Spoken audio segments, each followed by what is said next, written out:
And the dragon was like, "Oh, what the hell are you doing?" And I just bolted, and I was like, "I'm sure he's gonna take off and fry me," but he never did.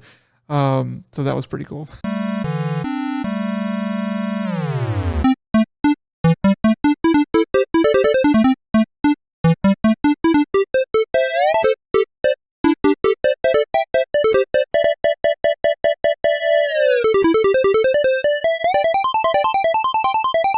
Hello, and welcome to the bottom of the internet.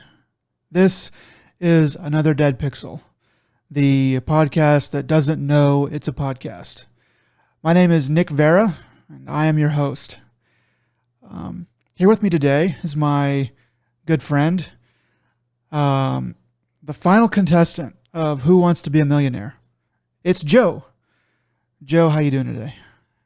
Doing all right. One thing they don't tell you is even if you quit out before the final round, they still keep the money. I thought that was the point, that if you quit out, they keep the rest of the money. You get to keep up to a certain bit, and then you're like, if you do chicken shit like I was, and I bailed, then you think you're gonna keep that shit. It's Oh, they don't let you keep any of the money. nope. Fine print, man. Fine print. It's like Jeopardy. When you lose, when you're in the negatives, you owe them. Oh gosh, that's crazy. Is that real? Are you serious? No, that's all bullshit. Oh my gosh. That's off a Simpsons bit, man. Marge is on there, and then Alex Trebek is in the back and with like two thugs, and one of like she's like with a club beating like their hand, be like like you read the final print, right? And yeah, Man, The Simpsons. Remember when they were good? Every time I hear some people talk about The Simpsons, I'm like, that sounds so funny. Like I had a roommate in college who was like, man, The Simpsons, and he was telling me this stuff, and I was like, man, that's so funny. And then I went and watched the clip he was talking about, and I was like, this is not funny. It just, so much of it just doesn't translate to me. I don't know what it is. But I'm just not a Simpsons person. I'm sorry. Which is really weird because you're King of the Hill guy. So Yeah, King of the Hill is, I don't know. That doesn't make sense in some way, but it is also like King of the Hill doesn't really. I feel like King of the Hill's not always trying to make you laugh, and I feel like The Simpsons are always trying to make you laugh, and sometimes that works for some people and some comedies, and sometimes it doesn't. That's just what I think. A handful of years ago, I decided to give Simpsons a shot again because I hadn't watched them for a long time. So yeah, during lunch, like it was Mondays or something like that. Overseas in Japan, I would just watch watch the newest episode with my lunch, and I legitimately was just like disappointed. And then I saw their Halloween episode. I'm like, oh, these ones are usually pretty good, and it ended with like happy endings, and not like happy ending with a twist. The killer in the corner or something. No, it was legitimately like everything's hunky-dory, and I'm like, what the hell is this? I'm like, I legitimately got angry. I'm like, this is all garbage. And then I think what was it? It was After Hours, Cracked. So Cracked articles and stuff. They had the TV show on YouTube called After Hours, and they do this one where they break down The Simpsons and equate pretty much Homer Simpson is God. And that's why whatever he wants goes his way. And just he brought up all these like different things. And then the very next episode I had seen of The Simpsons was this hot dog episode where like Homer remembers a childhood restaurant his dad used to abandon him at while he went off to do whatever. And so he found that restaurant by chance, and he buys it and tries to run it. And it's all this stupid stuff. And it just correlated with that After Hours episode perfectly. Being like, things that should kill him, he magically escapes, and this and that. And I'm just like, all their stuff they had was on point, and I really wish they'd continued with After Hours. But after so many years, you run out of topics to talk about, I guess. How long did that show run? It ran like 4 or 5 seasons, but it wasn't like on a set schedule, so they'd take like long breaks. Yeah. And the way it was posted was really funky because they would post it, and like it was used to be like regular, like once a month or something like that, but then it wouldn't post for like 2 months. And then all of a sudden it would show up, but then it'd be backdated on their website, and it was all kinds of messy. And then they tried getting a new cast in, which seemed like it was going to be pretty good. Well, I honestly didn't think it was that bad, but then I guess they just couldn't roll with the content, or just times changed, and so they just kind of disappeared. I mean, that show couldn't have been very. I mean, well, the writing might have been really hard, but everything else couldn't have been too expensive. I guess it depends on if that restaurant uh would take Well, like. it was all a set, man, because Oh, I guess so. Yeah, they have to have they had a previous restaurant in the first season, so then they switched to the diner. Yeah, I mean, like I should have thought that, but like I don't know that it seemed like a real place, but I guess it couldn't be. It had have to be a set. That was a good show. It did. Sometimes they talk about stuff that I know about and liked, and I'd be like, I don't think that you guys are really right about this. And How Batman's secretly bad for Gotham and all that stuff, but everyone there's something. knows. I think what it was too is I was like, I don't think that this is a very good idea of a topic, and it's not being carried through. Yeah, I could kind of see now why they might have, ended it, because it's like eventually you run out of stuff to write about, and you run out of how the show, like the show's voice kind of, it can only go so far. So Yep, you can only talk about how bad a certain series is, and then you're like, well, I've exhausted this entire franchise, and there's only so many franchises to go around. So yeah, for sure. That, and like doing the same thing for, like, if you did like why Superman is bad for Metropolis, why Batman is bad for Gotham. It's like, okay, how many of these are you? They're kind of become cookie cutter, and it's like, well, Yeah. what else do we do? How That's still within Hogwarts our is frame. a terrifying place, for, Yeah. because date rape is essentially okay there. Oh, gosh. Oh yeah, because of the potions and stuff. Yes, they're legitimately just trying to drug each other. Yeah. Remember did you ever see the Robot Chicken where Snape, where like Hermione runs into Snape and he's like, Barry Whitus, candle lightus, girl excitus. No, I And never he's like saw that one. He's like I think he's in a hot tub, and the Barry White music starts playing and the candle lights, and then he's like trying to seduce Hermione. Dude, that's Never saw that, but I totally see Robot Chicken doing that for sure. Robot Chicken sucks, except when it's awesome. That's all I have to say to you, Seth Creed. Yeah. So I am in the process of moving my house. I have preserved everything in my background to make sure that none of the children are perturbed or disturbed by it. So those of you who are listening, just know that everything still looks the same. But yeah, I have to be out by next Friday, and I'm moving everything into a storage unit, and then gonna move everything from that storage unit over to the new place. And I've actually done pretty good, because I got the storage unit last Sunday, and I just did it online, which I was like amazed that it was that easy to do it online. But every morning, I've been getting up at 5 and packing like a pretty good amount of stuff into the truck and taking it up, because the storage unit is right near my work, so I can drop it off in the morning pretty quickly and then just go to work and be there.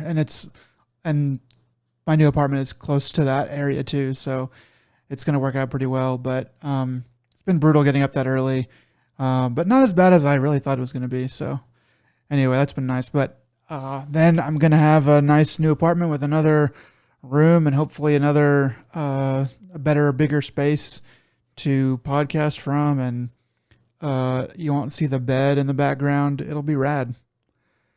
I mean, if you really want to, just what you do is you take a screenshot of your background with you out of it, and then you lay that as a green screen overlay, and so you can just pretend like you've never moved. Yeah, that's true. You could just do that. Just do that. That would be something to do, I guess. I don't know what purpose it would serve, but it would be funny. I mean, it's like, you have that, from the boots up type of thing. Like, starting out from the bedroom, there's plenty of major streamers and stuff that still have the bed in the background. You can make fun, and you can have your different waifu pillow in the background too. New episodes, new waifu. Yeah, it's not. Yeah, for real, that'd be pretty good.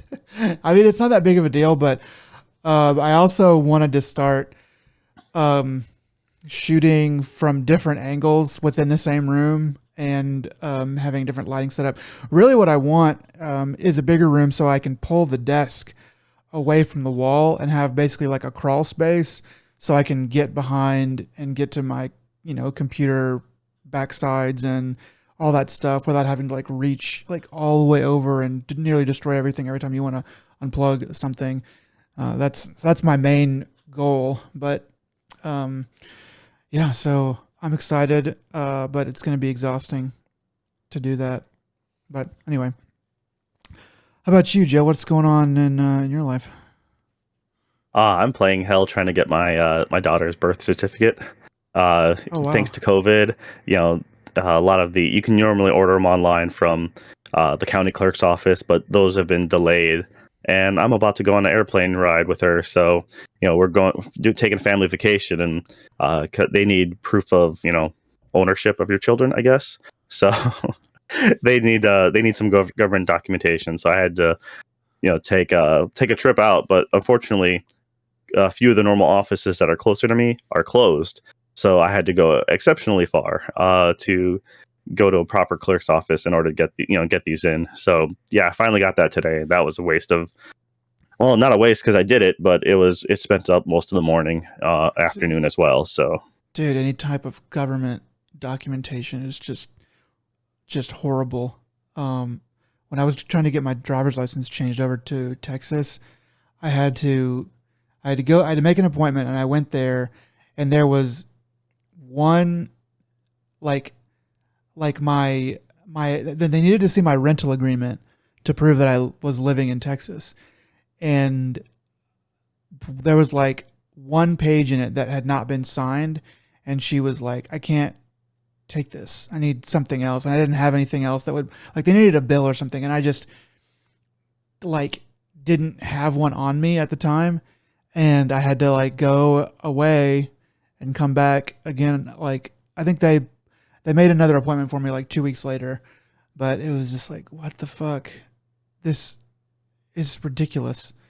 But I had to for my a special visa that I had in Korea because I was able to get a heritage visa. The the office was on the exact opposite side of the prefecture essentially, and it was something like a 3-hour bus ride and wow. roughly about a 40-minute cab ride. And I had to take it, and they didn't take reservations for that specific line because it was like first come first serve. So then you had to be there at like 5 in the morning. So, or not 5 in the morning. I'm sorry, you had to be there like 10 in the morning, but you had to leave essentially at 5 or some shit just to get there uh, really early. oh damn. And I got rejected 4 times total because they're like, you don't have all the paper. Like, we called ahead. All right, these are the papers you need. Cool, go there. No, these aren't the papers you need. And then they slap an extra paper. This is what you need. I'm like, okay. I leave. Then I have to schedule and make time off and stuff. Go do that whole trick, And then they're like, no, these are not even the closest. You need this whole new set of papers. I'm like, the dude last time said this is what I needed. They're like, no, this is what these papers are what you need. Fine, all right, leave, come back. No, none of these papers work. No, the first set of papers, but also you need something else. I'm like, it was mind numbing how painful that was. And afterwards, I'm like, you know what? It's probably not just here. I've never had to deal with any any of that kind of bureaucracy in the States as far as green cards or anything like that, so or visas. So I'm like, it's probably just as bad in America than it is there in Korea. But Oh, it was terrible. It was a good podcast. I just sit there and just ride the bus the entire way, and by the time I make it back, it's like my whole day is shot. But it was really bad. speaking of Korea, you reminded me of this. Last night, I went with some friends to a Korean barbecue place, and it's not like what you're thinking. It's Okay, it's not like because not yakiniku. it's not like that. No, because I was Okay, thinking, yeah, it would be like you grill it at the table or whatever. We got there, and it was like more like a regular restaurant, I guess. You order at the counter, and they bring it out to you though, and it was I thought it was going to be okay, but it ended up being really good. But the thing is that it was really expensive. It was like $40 for me by myself. I was blown away, but I got really full and it was really delicious. I got this like pork, like I don't know, like I forget what they call it, like pork shoulder or something like that, and it was in the like braised in this like really delicious sweet and sour sauce, potatoes and carrots over rice. It was delicious. The sweet and sour sauce throws me off a little bit. They do have their own version of sweet and sour tangsuyuk. I guess I don't mean it was like branded sweet and sour, but it was a sauce that was both sweet and sour. Yeah, the most traditional slice of pork you get would be samgyeopsal, which is it stands for 3 layers. So essentially, it's meat, fatty layer, which is essentially a super thick ass bacon, is what it is, and that's the most common for those barbecue places. You have galbi, which is always one of my favorite. It's like you take a rib, and then instead of cutting it like American style, you cut it with the bone. You just cut straight through the bone, and then you get the little circles. Okay. And yeah, that's one of my favorite meats of all time. It's just it's marinated in just delicious sugar juice essentially. Yeah. And so that's where we're planning on. We're probably going to take my in-laws when we go on our trip, and we'll probably take them somewhere like that and take them out to a few restaurants. They've been really. My mother-in-law's been super helpful with the birth of my daughter, and so she came over and helped out a lot, and then stuff like that. So we're like, yeah, we really wanted to like treat them nice. Okay. That sounds really good. That sounds like it's gonna be a lot of fun. Speaking of the birth of your child, I have been watching this show I started watching it last year when the second season came out. But the third season just came out and it just ended just a few weeks ago. It's called Servant on Apple TV. So what got me about this show initially was the trailer is very interesting. So this is a horror TV show from M. Night Shyamalan. He directs some of the episodes and he helps write some of the episodes, but he's not in every aspect of it, but he does direct some of it. And the stuff he does do is really good. But then the other people who direct and write are really, really great. So what this show is about is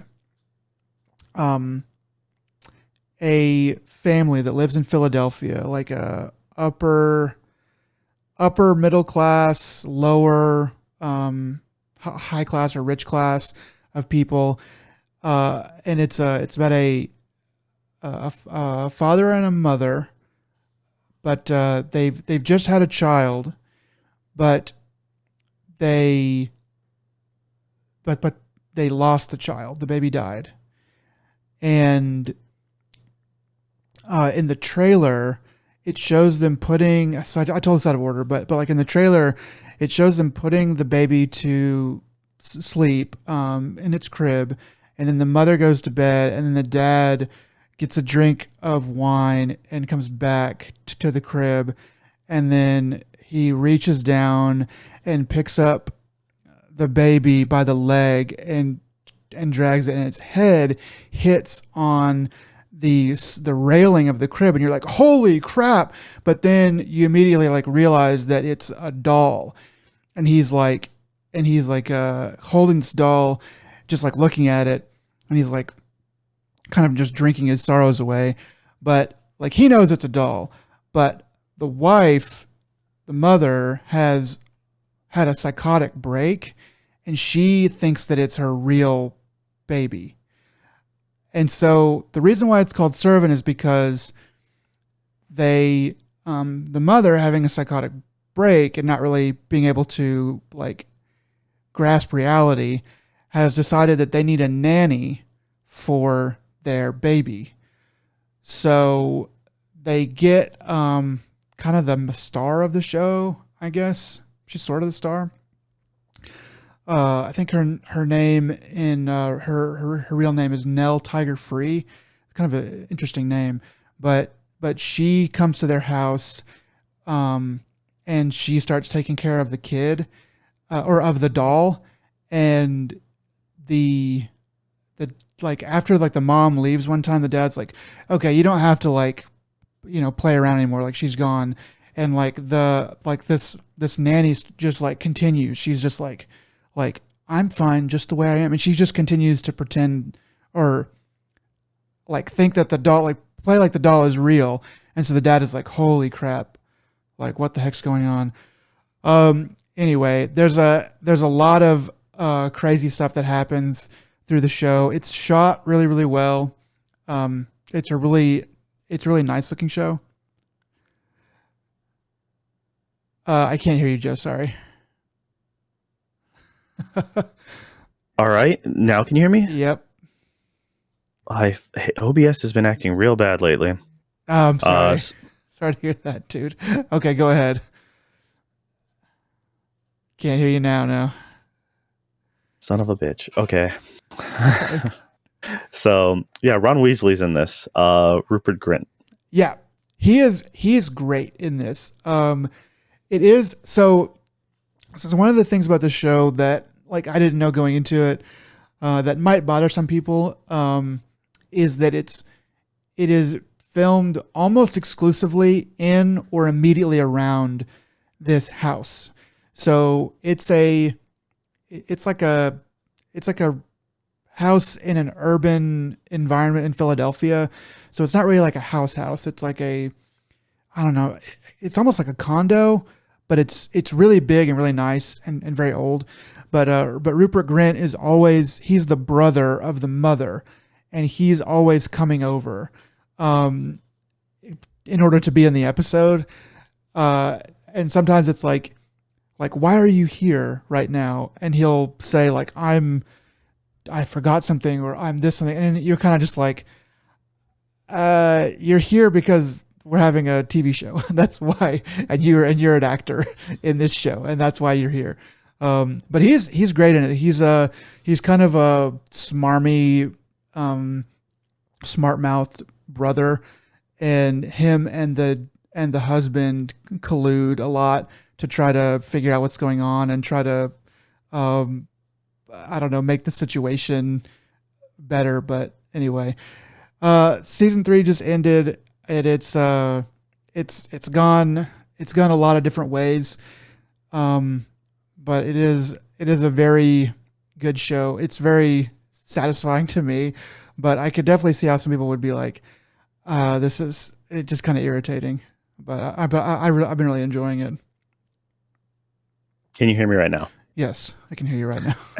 I literally had to stop my recording and fire up OBS again. And then when I fired it up, it was automatically on the mute mic, when I reopened it for some reason. So dude, I unmuted it, and then luckily I am again. I have no idea what that's about. I mean, this is happening like on almost every other recording basis now. I have no idea why this is happening. Is it? So I mean, maybe I've uninstalled and reinstalled OBS as well. So what could it be? Fun. Maybe it's something. I don't know. It sounds like something that it would be like hidden in your graphics settings or your driver settings, or something buried is clicking that over that. Because I don't know if it would even necessarily be OBS. It might be something else, but I don't know. It's wild. Yeah. All right. Yeah. So Servants. I don't know, man. I'm not in the headspace to want to watch someone have a mental break about their kid, them having a miscarriage. So I'll just take your word for that. It's a good show.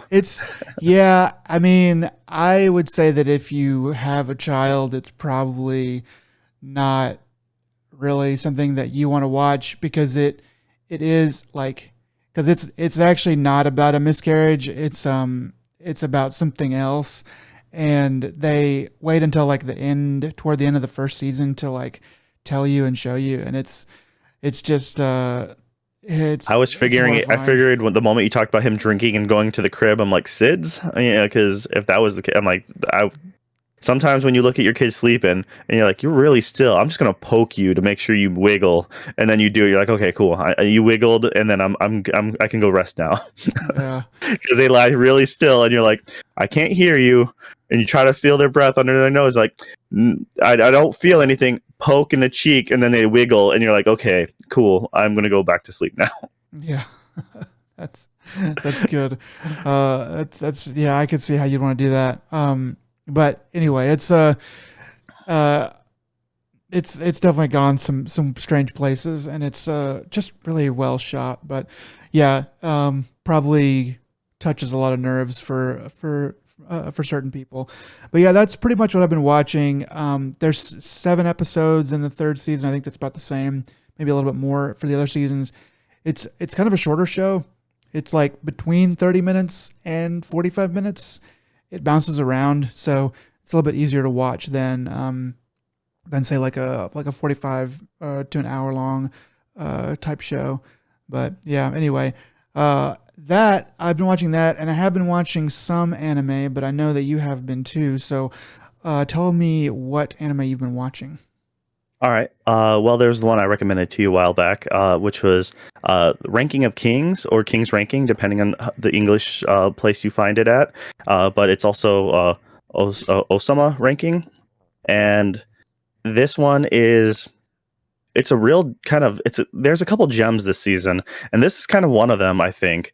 It, by art style alone, if you just saw screenshots, you're like, this looks terrible. Like, this looks like ass. Especially if you look at the manga, it's even worse. You're like, I have no clue what I'm looking at, and I don't understand why it's popular.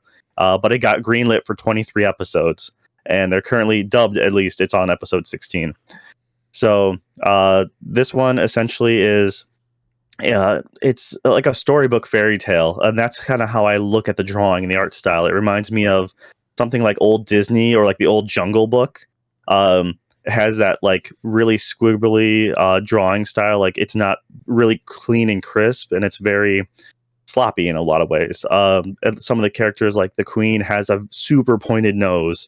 So it's just kind of all over the place. And just make it a few episodes, like even by the end of episode 1, to end of episode 2, if you can make it that, like, you'll know if you like it or not. Dude, but it's really charming, I think. how many episodes have you watched of it? I'm up to date. Oh, okay. Dub wise, that is. Okay. I've only watched through episode 5. This show, yeah, the first 5 minutes, I was kind of like, I don't know about this. But then by the end of that first episode, I was like, okay, I get it. This is freaking awesome. Like, they know what they're doing. And then every episode after that, I was like, yes, they really, okay, they really, really know what they're doing. There's a fight scene.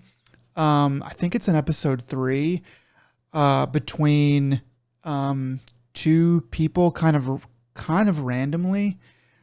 And the way the fight scenes start, it's just perfect. I wish more anime, and really more movies and anything, whenever they do a fight scene, they do it this way. Because it's like 2 characters, and they just like one of them comes up to the other, like when they're like exposed out in the middle of nowhere, and doesn't say anything, just looks at them and then like attacks them. And it's silent. There's no words, and he just attacks them, and then like the fighting noises start, and it's a pretty quick fight, but the way that it's shot is just masterful. It's just like exactly what you need to know, exactly as long as it needs to be, and then it's over, and you're like, holy shit, that was awesome. And it was like less than a minute or something, and I backed it up and watched it like 2 more times because I was like, this is freaking awesome. So if you can get past the art style, it's definitely really good. I can't wait to watch some more of it. Yeah. So just a quick, like synopsis of kind of what it is essentially you have this young prince who is very short, and he's kind of like he's like a runt essentially. He doesn't speak, and he can't hear, and so therefore he's looked as he's kind of frowned upon by a lot of the people. His father is like the greatest king or the strongest man ever to exist in the history of like ever. and he's a giant to boot, literally, an actual giant. Um, and so there's a lot that you don't know about the world, but they do a really good job of introducing those as time goes on. But because he's looked at as being a fool of a prince, he doesn't really have any friends, and he's looked at very poorly. But as you learn in the first episode, he can actually, he's more capable than what he seems. And by episode 2, I think, or 3, I think 2, he has a fight scene himself, and then you realize kind of where his strengths lie. But granted, they all look at his father being this traditional warrior who, if you traded blows with someone, he would just obliterate you in one hit. And he's just this mountain of a man. And so he's very much a different person. And it's kind of like his coming of age and trials and tribulations. And there's a lot more intrigue. There's a lot of depth to this. And it's really good. I highly recommend it. Just if you can just get past that art style, it'll grow on you. At least it has on me. Because like I said, if you think about it like an older fairy tale or something like that, then it kind of works better in that headspace for me, at least. Yeah. And the stuff they do with the other characters, with the side characters, you think what they are and what role that they play and what they're kind of more or less what they're going to do. And then they turn that on its head a little bit at various times. It's very well done, and I can't wait to watch more of it. Yeah. Another one I've been watching has been the English translations, My Dress Up Darlings, and this one I actually really like quite a bit as well. This is the essentially about a boy who his grandfather makes Hina dolls, just they're little white, what you'd consider the old quote unquote China dolls, or but they're just Japanese little figurines that are in one position. They have elegant kimono and elaborate clothing and makeup, but they're meant strictly just to look at. They're not really toys per se. And he grew up just fascinated by his grandfather's work, and he fell in love with it. And so that's kind of was his passion as a child. But then he suffers a blow when one of his friends ridicules him about it, and then it kind of mentally scars him a little bit. It's the whole gender norms kind of, or social acceptance of things, and so he actually kind of retreats, and he doesn't really make any friends because he's always afraid if they found out what his actual hobby is or what his passion is. And he finds someone who is a outspoken girl who is the quote unquote gal, which is a traditionally is the more makeup heavy inspired, and looked at in a not quite similar, but something along the lines of a loose girl. That's their traditional stereotype anyways, is because they bleach their hair, they wear long nails, stuff like that. So it's that kind of person, but she's very well liked by the class, and she's very passionate about her hobbies, and she loves certain anime characters and certain characters from that kind of media. And so they happen to she has this goal of cosplaying as one of her characters from an erotic game, and he has no idea what any of that stuff is, but he accidentally he's using a sewing machine in the sewing room because his is busted or something, and they stumble upon each other, and so she becomes friends with them, and he decides to help her. But it's really neat because it's him coming into finally meeting someone who will accept him for who he is. And it kind of, granted, this also, it does have quite a bit of fan service, so take it or leave it. And it's really well done. The art style is well done. The facial expressions I love. They just do a really good job of making it pretty wholesome. Fan service, excluded, but still, it's even that it could, it's a good time. I don't want to spoil anything else really behind it. Yeah, I watched about the first half of it, just last night. The first half of the first episode, last night, and so I barely got into it at all. But it does. I have heard a lot about how good it is. It's on a lot of people's lists this season. So I think that's a lot of people's favorites going on right now. Yeah. one of mine, which I also find as a more of a hidden gem, or I don't think it's getting as much praise as it should be, would be this next one, which is Akebi's Sailor Uniform, and this one is a very much a slice of life series. So it's didn't really know what to expect, went into it and was instantly right out of the gate just dazzled by the animation. It is just very, very beautiful. Everyone's faces is drawn kind of like a pencil sketch, so they're a little wonky, but that's actually what makes it really appealing. I think her face is almost a little wider on the cheeks and almost like a frog face feature to a certain extent. Yeah, but sometimes they do that in that. Everyone's face is always a little different, and it's almost a little inconsistent at times. But I think it really works towards the charm, and they specialize in certain things like they'll make certain scenes just picturesque. Their eyes will glisten in a beautiful way. But yeah, this is a very much just a slice of life anime, so I can see why it may not be for everyone if they want something more substance. But just her just going to school because she wanted to wear her mom's traditional sailor uniform, and it's her. In the Japan, with the fact that there's a population problem where the current generation isn't having enough kids. So a lot of schools in the countryside are very small and closing down. And so she happened to go through elementary and middle school as like the only kid in her class, apparently. And so then she went off to high school, and then now this is her first time having classmates and friends. And so she's really trying to make herself stand out. Yeah, she's kind of been a country girl, is what it seems like. But this show, yeah, the opening animation is pretty dazzling. It's really, really, really well done.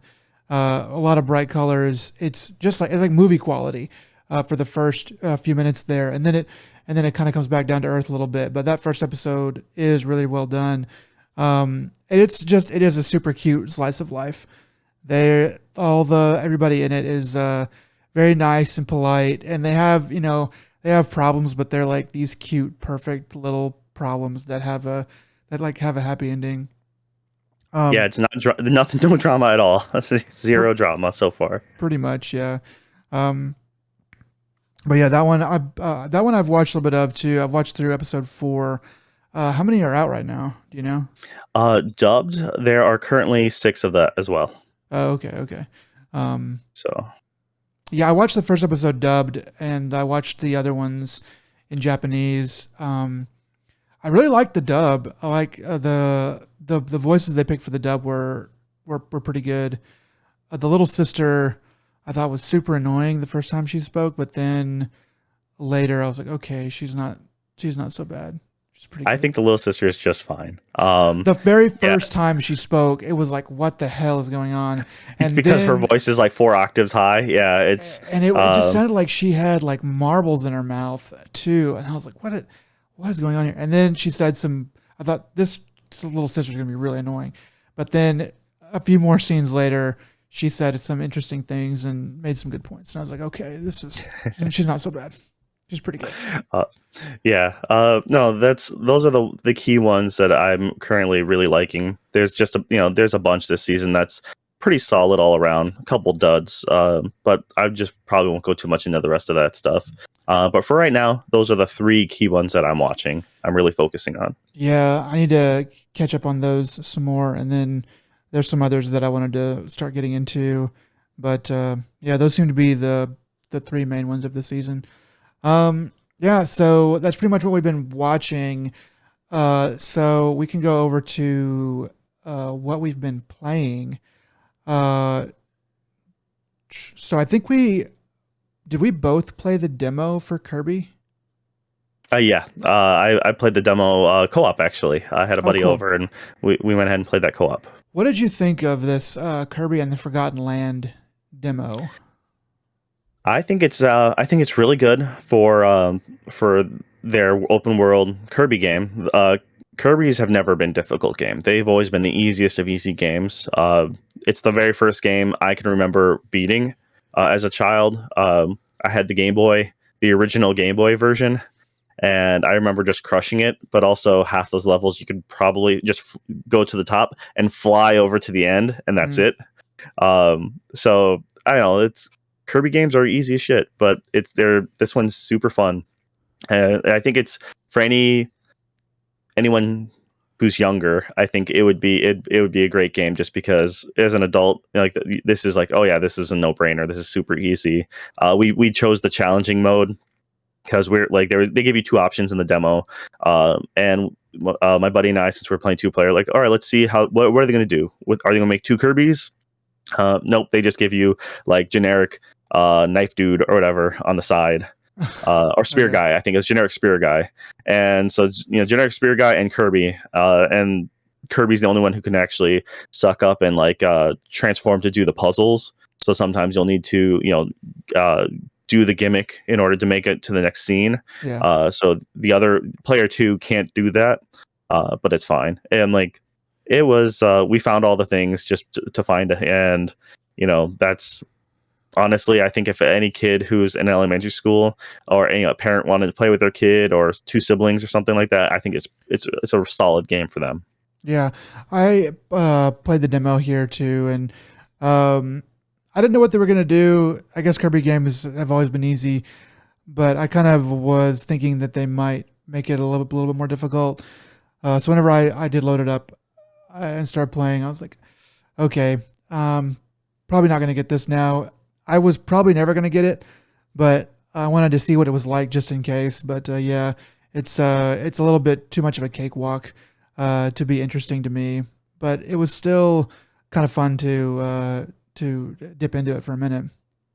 Yeah, I'm actually, like I said, the big thing is I wanted to see the landscape and what kind of world they built. So it's not really open world, but it's a kind of like the Tomb Raider. It's like you have your set level, and then you have these paths, a little wider paths, but essentially it's just a course through the dystopian world of wherever you are, which makes it look like a post-apocalyptic, our society, because you're seeing all these buildings and cars and everything just overrun with moss. Yeah. So it's like, yeah, I don't know. I'm more interested in the twisted lore they have behind this like weird Kirby game now. Yeah, because it's like an apocalypse, like a post-apocalypse, right? Yeah, like when he gets stuck through the portal, but like the very beginning shows Kirby in the opening cinematic. The portal opens the sky, and Kirby's number one mentality was like, "F y'all, I'm out," and he tries to escape. And then it's just like, and then the next scene, like when you're in this other world, this creature's like, "We need some help," and Kirby's like, "All right, I guess I'm gonna help." And I'm like, "No, dude, you just like without a second thought abandon every creature, and you're just like, I'm every man for himself." Now you're like, "I'm gonna help some people." Well, Kirby is the most powerful creature in the Nintendo universe. Yeah, it survived that Smash apocalypse in the beginning of that cutscene too. Yeah. So, Kirby, I don't know, man.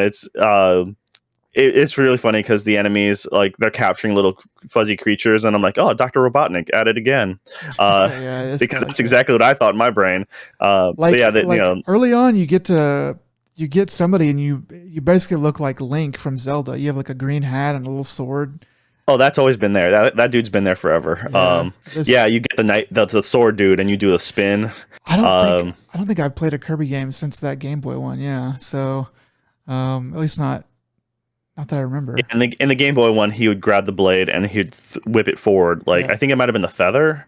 I can't. There might be. I think there was the feather one where he throws it forward, or he throws a blade forward, and then there's the other one where he just spins like a top. Yeah.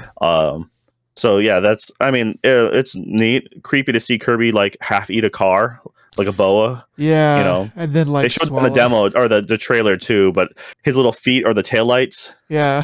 It is pretty weird. But I don't know. I guess it'll be a good game for families and kids and stuff like that. But oh yeah. What else have you been playing? All right.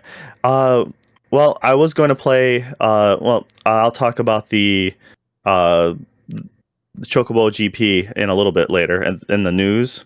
Or do we want to bring that up now? We can probably bring it up in news. It's probably all right. Sure. And see, I tried. Like I said, a buddy of mine came over, and we ended up playing an old shmups or shoot 'em up game called Deathsmile. And Deathsmile is a arcade shooter in which you scroll from left to right, and you're picking like these different witch characters or magical people, and you're just flying up and down as you're trying to avoid this bullet hell game as you're going from left to right. Um, it's like a Darius like game, or Gradius, a lot of those old games, and I'm a big fan of that. I'm generally pretty bad at it, but it's fun to play these arcade games on the console, because then you have like infinite quarters, and then you can always tell that, because it's like, yeah, the game's manageable until you hit the last level, and then it's just like, holy crap, this is where I'm supposed to pump in my $20, right? Yeah, this is yeah, those old arcades would do that to you, wouldn't they? Yeah, so we ended up we played through the whole thing of the first game. It comes with the second one, which was something like Deathsmiles, like Merry Christmas or some crap like that. It has such stupid name on the second one, but no, it's a 1 and 2 bundle pack. And we didn't we'll save that one for the next time around. So I'll give you my thoughts on that one. But no, the first game is it's pretty good as far as a shoot 'em up. It's no Castle Shikigami, which anyone gets a chance to see one of those, Castle Shikigami 2 for the PS2, one of the most asinine stories ever in a shoot 'em up. It was voiced over, and you got to play as different characters. And so as you're getting through the stages, they would have their own dialogues, but the dialogues didn't match to anything anyone else was saying. So you're playing as like the high school boy, and out of nowhere, some people are like, someone's talking like, yes, and this evil is coming, blah blah blah blah blah, and then all of a sudden the boy's just like, "Wah!" That's it, like literally, like written out in text. I'm like, what the hell is going on? I want to know who was behind that translation team, who was behind the voiceover production, because there was no direction. It was, yeah, it's like, here is the script went through a shredder. Here's what we could find. You read that part. That's what it honestly felt like. So that's it. It made it enjoyable in a bad sense, like watching just a terrible movie. You're like, oh, this game is fabulous, because you can't wait to get to the next cutscene to see how much garbage comes out. Wow, so one of those. Okay. So yeah, I absolutely love Castle Shikigami, and but no, we played Deathsmiles completely. Beat the first one. It was fun. I only continued 3 times, which I was really proud of myself on. Okay. So nice. Yeah, and so the one that's one of the big games I spent a lot of time on this last week was I played some Vampire Survivors. Yeah, so this is, of course, I saw some screenshots for this game. It looked pretty interesting. It's been blowing up on Twitch. A buddy of mine happened to pick it up, and he recommended it to me. So I'm like, you know what? Sure. I think it's free on itch, .io, and I think it's only $3 on Steam. It's still an early access game, so they're constantly doing updates, adding more weapons, adding more stages, and more characters. So there's actually quite a few characters. So as you play it, you unlock new things. And to describe this game, it's a passive like shooter kind of. Uh-huh. You play a character on it's a 8-bit character running around on an open map, and something like Geometry Wars or something like that, where the enemies just spawn in and they're just trying to swarm at you, and they will home in on you from all 360 direction, and all you do is try to avoid them while whatever you auto attack. So your main first character is essentially a Belmont. They don't hide any of the they tried not to hide anything that is all ripped from Castlevania. Okay. It's so it's they're all meant to look like Castlevania. It's all the weapons. You have a cross. You have like your equivalent of holy water. All this stuff, Bibles, and so each weapon you get will auto attack. So the Belmont has a starting whip, and it's just the upper part of his body, his head. There's just a line of attack, and so as you start taking them out, you'll gain experience points, and when you level up, you'll be able to choose between like 1 to 3 or one of 3 items, and that's where the game starts to really like unfold, because all these weapons or all your items have quite a bit different, ways to do things. Like you pick up a knife, and that knife will fire in any direction you are pointing.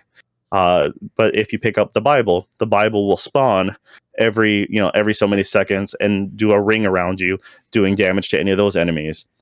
So as you're picking up new weapons, you also then can pick the same weapon again to upgrade those items.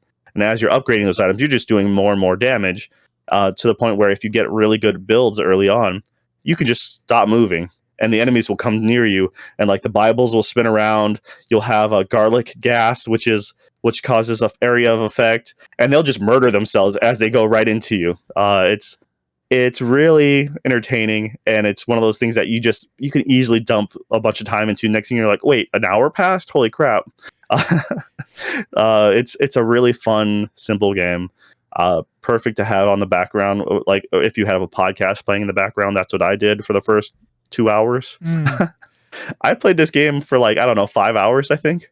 Yeah. So I don't have a lot of time, but it's also, you can pick up and put down real simple. You have permanent upgrades you work towards. So as you're earning money in the game, outside the game on the main menu, you can then start giving yourself permanent stat boosts, or you can make items last longer, go faster, gain more experience, move, just a bunch of things, move faster as well, for yourself, not just your weapons. And it has way more depth than you would expect it to, and that it's like if you ever played a clicker or anything like that, how something simple somehow you find just enthralling, and that's what I think this game is. It's so simple, but yet it provides just enough challenge. Yeah, it seems like a really simple looking, bullet hell, just something that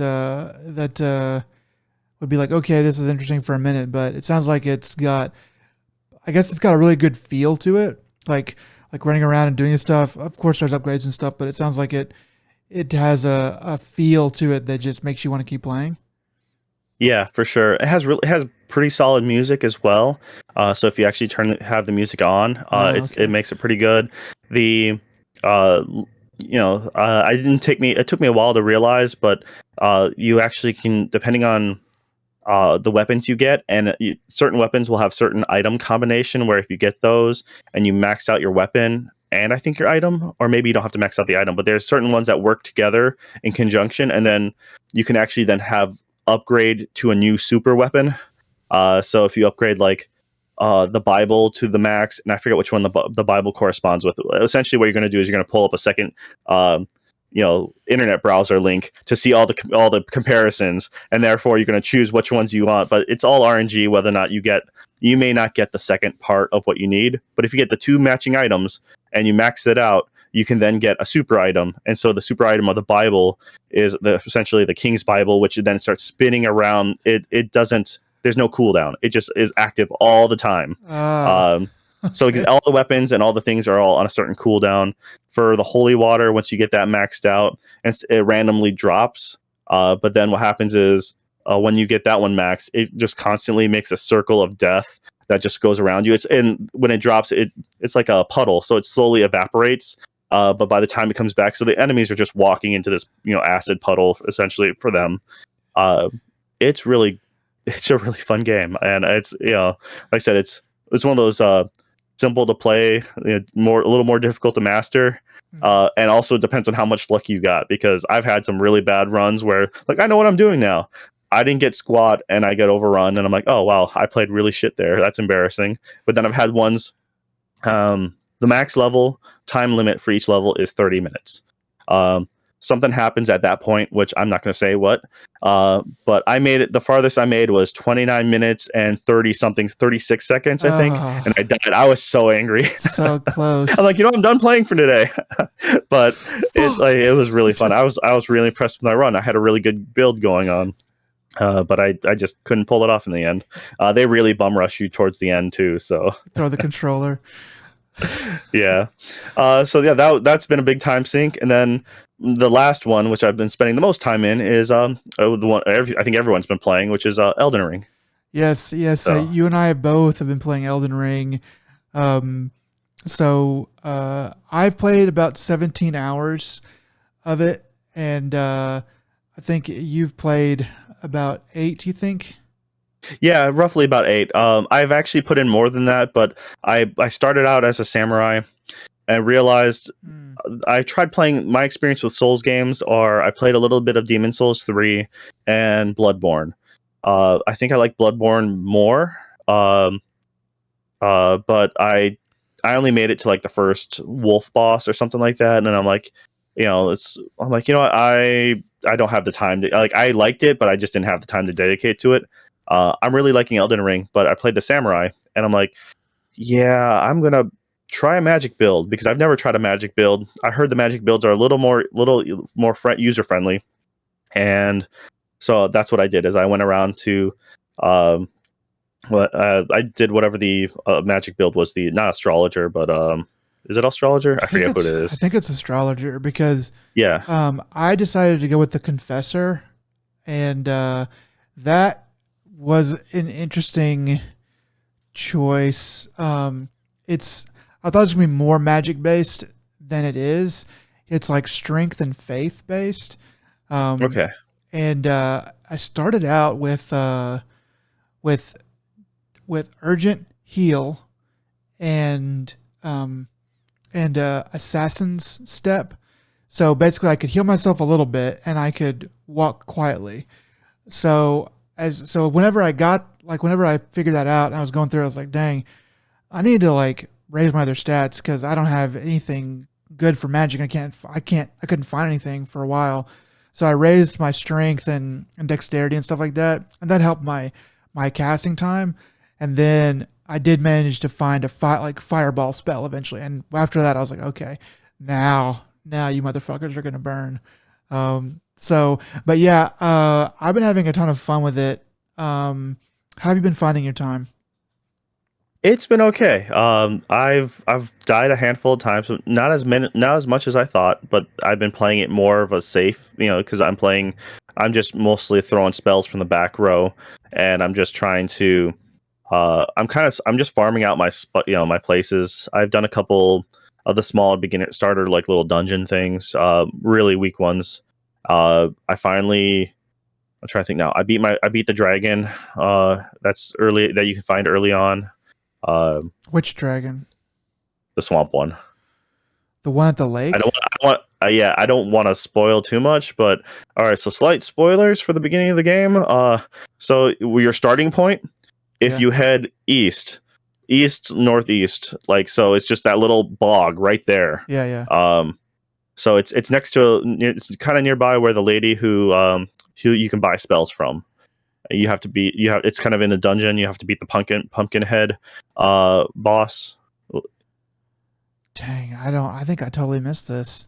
It's like right in the beginning. So like if you follow the road, you would follow the road north, go through that little encampment, hang a right, and then follow that path and just kind of hover around the lake. Eventually, when you get to the two giants pulling the cart, Yeah. um, so if you were to stop right there, and there's a ruins just to the left or just to the north up on the hill, you go there.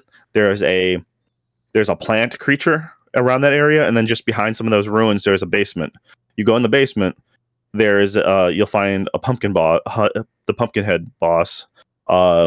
Beat him, and then in the back room is a person who can teach you magic.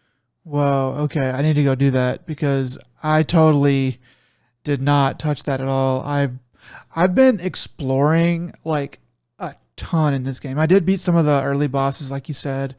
I got over to the island through the cave. Did you do that? The island to the west, where the shrine for the dragon heart goes, or whatever, the communion. Yeah, yeah, Okay. yeah. I That haven't one. actually gotten there. I tried getting there, and after I beat the dragon, and then I was going down the cliff face, and I made a jump, and apparently I didn't make the jump far enough on the horse, and I fell in the water and I died. And Uh, so then I respawned from the safe point right above the cliff, and I went down the same way I went before, but that first drop killed me. And then I mhm. lost all my experience from before. I'm like, you know what? Okay, I'm done. I took a break because I'm like, I did the same drop I just did, and for some reason, maybe it wasn't in the exact same spot, so it registered that I was just a little farther of a drop than last time, and it murdered me. And I was like, but before I dropped, and I didn't even have no health. Like, it was perfect. It was like I didn't take any damage from this drop, so I'm like, why the hell did I just die this time? So I don't know. Yeah. Its fall mechanics are a little weird, wonky sometimes. Yeah, I mean, like, yeah, I have taken damage from falls without dying, but it is kind of a fine line to find there. Man, playing this game, like, I got a little ways in, and I've been hearing different people talk about it, and it wasn't until I heard some people who had been a lot further in it and who had played the other Souls games that I realized, like, I am just not qualified to talk about this game. There's just so much in it. There's so much history to the Dark Souls games now. Like, I was talking to a friend, and one of the bosses that I fought, I was telling him about it, and he was like, "Oh, you can just backstab that guy to death." And I was like, "What do you mean?" And he was like, "Oh, it's an old Souls game thing where you roll through an attack, and then you just turn around and you're at his back, and you can just hit him." And I was like, "Well, dang! It took me like, I don't know, 15 tries to kill this guy, and I had to like do all kinds of stuff because I just beat him like I don't know, the noob way." And I was like, "Well, dang, that kind of sucks." But it just made me realize. So the old Souls games, you had to get up all in that ass. That was like the joke. Like, you rolled up and you hovered in their butt, and that was like your safety net, because they would swing forward and then you'd just be right up on their butt and then you'd be stabbing them. That's why you see so many people laying down markers. It's like, up in that asshole. Like, when you read other people's comments, that happens a lot. So I think they fixed a little bit of that, because there's been a few attacks I've been seeing more often where they do like a 360 attack, or they're able to come in and hit you from behind a lot easier. So it's not, at least for me, well, maybe it's just my timing, which is probably the case. I'm having a rougher time trying to pull that method, and that's why I stopped playing the samurai. And then I ended up just re-rolling again and playing like 8 hours or so of the mage, because I'm like, you know what? I'm just gonna try this out, and I'm having a pretty good time. I think it's more forgiving, though Yeah. my health pool is really low. So it's the biggest difficulty in that game is maneuvering the menu system. I think I need to somehow get it more comfortable. I'm using a controller. If I had things macroed on a keyboard, maybe that'd feel a little bit better. But I'm not sure how it necessarily, because of the running around. Like what? But I wish. Like what Uh, problems are you having? Well, for me, for example, I have to cycling. I have my potions set on the D-pad. So if I want to cycle between mana or health potion, I have to then cycle through with the right on the D-pad. I could do the quick equip button where you have to hold Y, and then you The can pouch. press up, down, left, or right. Yeah. And I currently have that set up for like up for the horse. Left is my summon. I forget what my right is now. And I think my down is a different summon. So I have two summons. I could switch it out to one of my potions or something like that. But yeah, just it's a pain to cycle through, because I burn out of mana quite quickly. And so next thing I know, I'm like, all right, I'm down. I'm out of mana. Now I have to try to drink something. Oh crap, I was on the health, and so now I'm chugging a health potion. I can't cancel out of the animation. Yeah. And then here I'm slowly walking as the dude's running up on me. I'm like, then I'm smashing, dodge, because I'm hoping that I can, when I'm done drinking, I can just dodge out of the way. I have more issues with like things like that. First it took me a good long time to figure out how to dismount the horse without having to do my quick menu. So kind of talking about like the inventory stuff. They give you too many. They give you too many slots for your down direction pad to scroll through. So what I end up having to do a lot is narrow it. Like if I'm going to fight a boss, I narrow it down to only exactly what I know I'm going to need, and in the order I'm going to need it.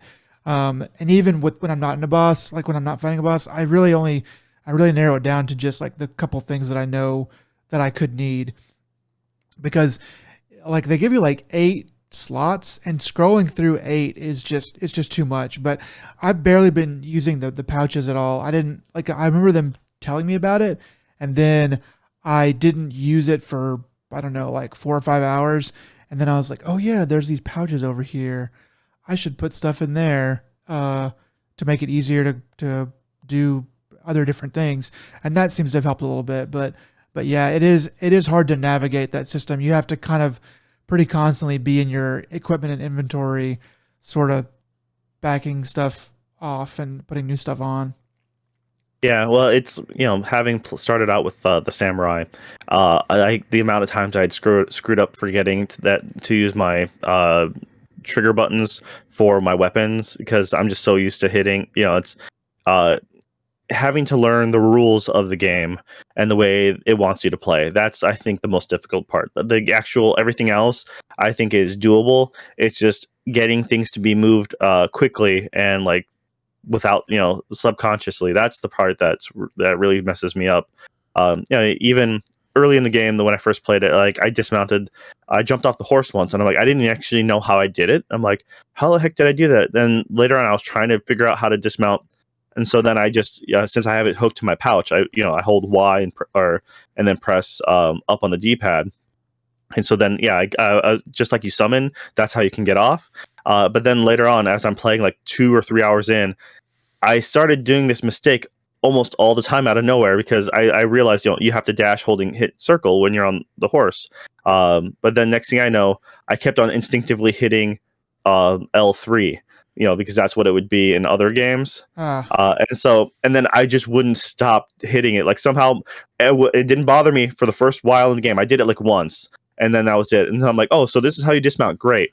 But then I keep on hitting that button subconsciously. And so I'm in the middle of like fighting the dragon. I died once on that dragon in the swamp because I'm trying to dash around him to avoid getting attacked. And then at one point I just jump off my horse. And I'm like, mother, I was not happy with that. So are one. like you just pressing down too hard as you're pushing left or right or whatever? It's because I'm used to dash. I'm used to that L3 being a dash. Oh. And so instead of having to hit circle, because, well, that's the thing is they want you to play the game their own way, which I can see that. I probably can remap or the controller system, but it's one of those things I just don't want to have to go through and micromanage all that crap. Yeah. And I'm trying to learn to play the game the way they want it set up, and that's kind of what I'm doing. But the way they have this game set up is very. It's like the other games in the series, I suppose, but it's very much it's like we made this control scheme for the PS2 and we're never going to change it ever. Yeah, that's kind of what's kind of sticking around in my mind. It's like the world has changed and we've streamlined button presses, but we're not going to stick to that mentality. We're going to do our own thing. And it's like, but that's the challenge of a Souls game. No, it's not. Like it's like let's make a new survivor horror game, and even though let's make it tank controls just because. Like if someone did that, everyone would be pissed because tank controls suck ass, and there's no reason to make tank controls in a modern game. Yeah, but like I haven't had hardly any problems with the controls. Like I think the dash, or rather the roll, being on B is what it is on my Xbox controller. Being on B is perfect. Like I can kind of see how you would. I mean, to me, like a roll like that needs to be more quickly available than on an L3. I would just be afraid I would be hitting that. It like hitting L3 is really awkward for me. Like I guess it's easier for it's you. perfectly simple for most games because you're already aiming that direction. Like I want to run this way, so you're pressing up or to the left or something like that, and then all you do is you push extra force, and then you're automatically going in that same direction, and now you're boosted. That's all there is to it. I mean, very rarely will you ever hit it by accident because you're like gripping too hard, or at least I've never had that problem. But if it's like instinctive that I'm going to run up, and then if I'm running forward and I need to run, I just thumb click in. That's not a problem. Like, So I see, don't. like L3 to me is really hard to hit whenever I'm already pressing a direction. Like, I feel like I have to reset. Like, I feel like I have to reset it to be, straight up and down, and then press it. I just like pushing that direction. I don't have as much like force to also push down at the same time. But I guess you seem to have a little bit better ability to do that. It's one of those. I think it's just playing enough open world games.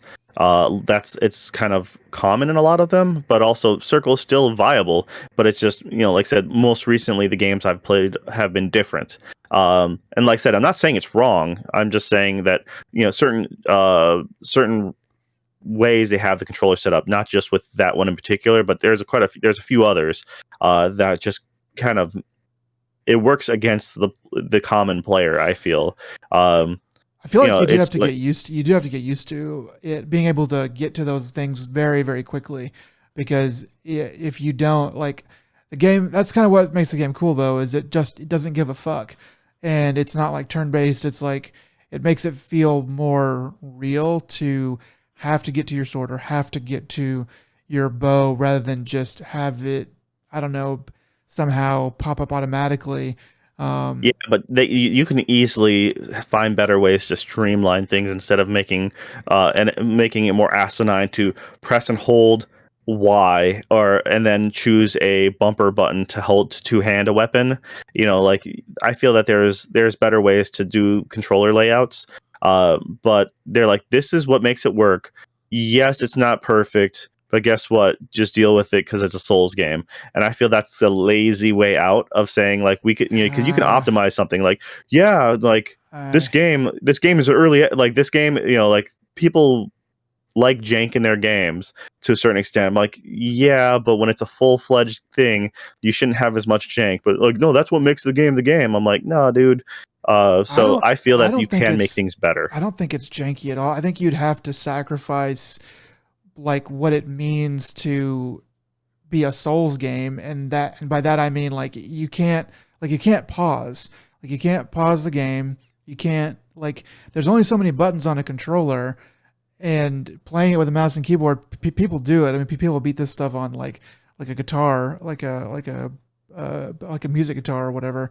But Yeah, Guitar Hero. like Yep. a Guitar Hero guitar, but like I think that the way they've got it is probably like I just don't know like how else you would have that many pouches, that many things on a game The that can't pouches aren't a big pause. deal. You press and hold for Y for pouch. That's not a big deal. But like I said, there's so many other things that they could have streamlined.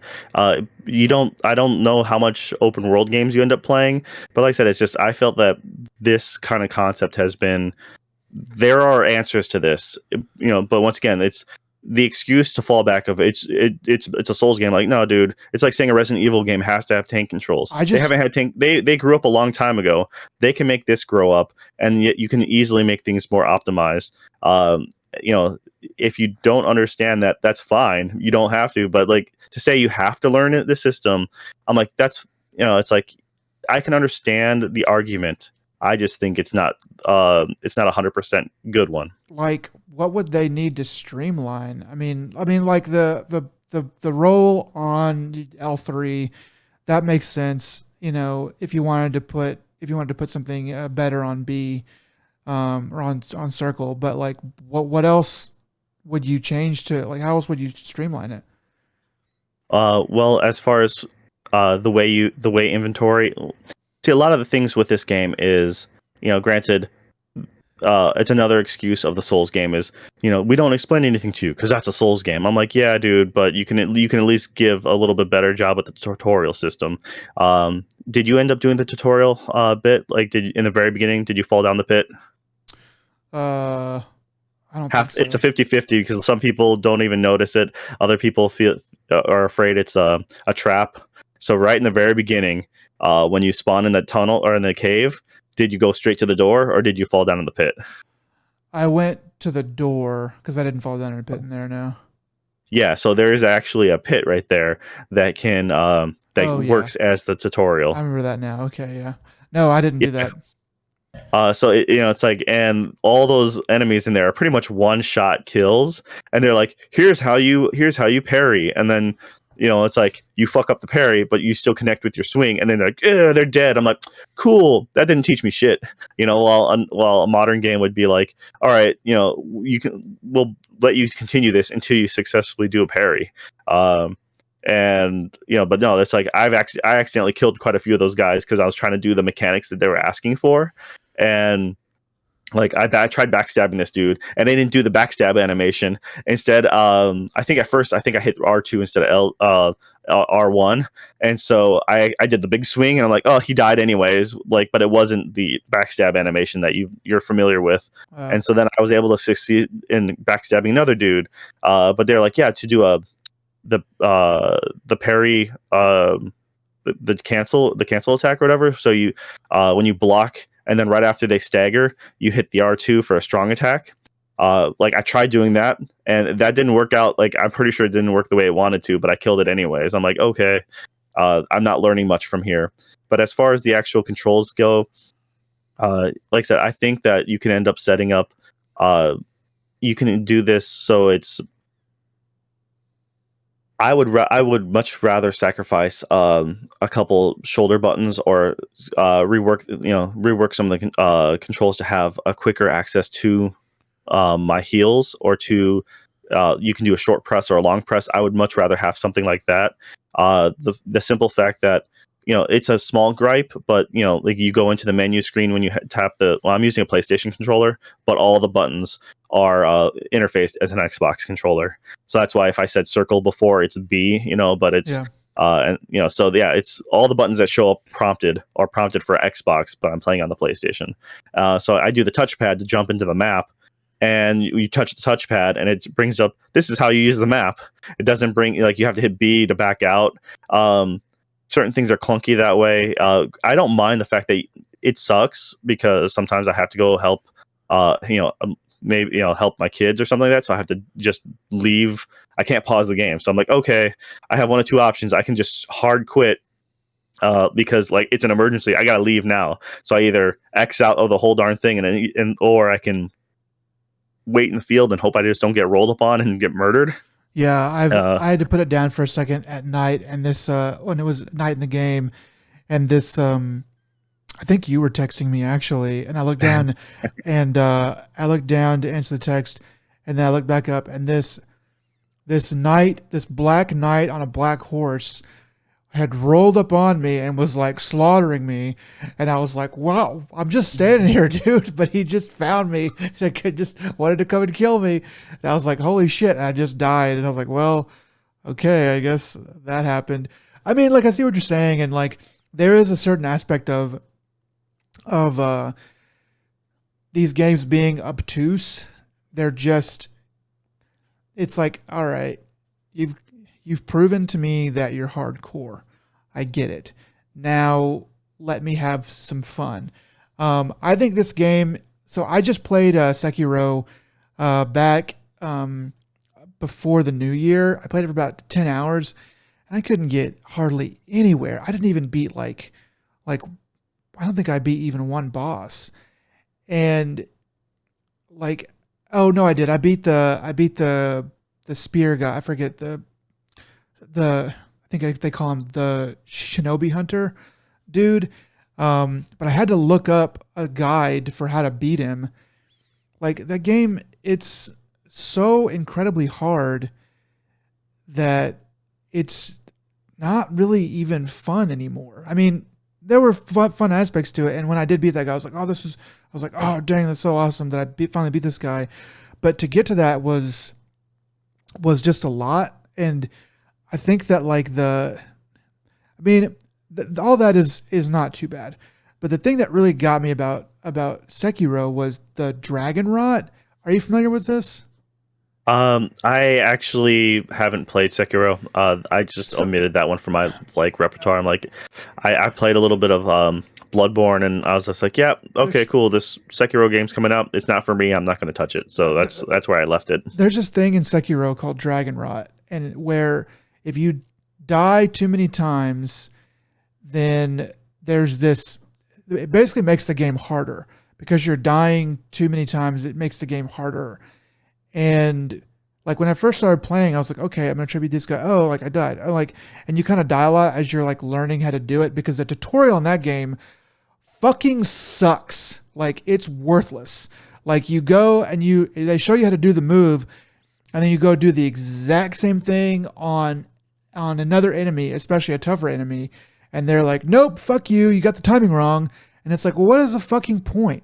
So I definitely like, I'm glad I missed the tutorial in Elden Ring, because it sounds like it's about as useful. It's almost like they're mocking you, really. But like, you do get a treasure chest with 1 strength at the end, so it's really simple. So you can always run back, just do that run through, and you get that.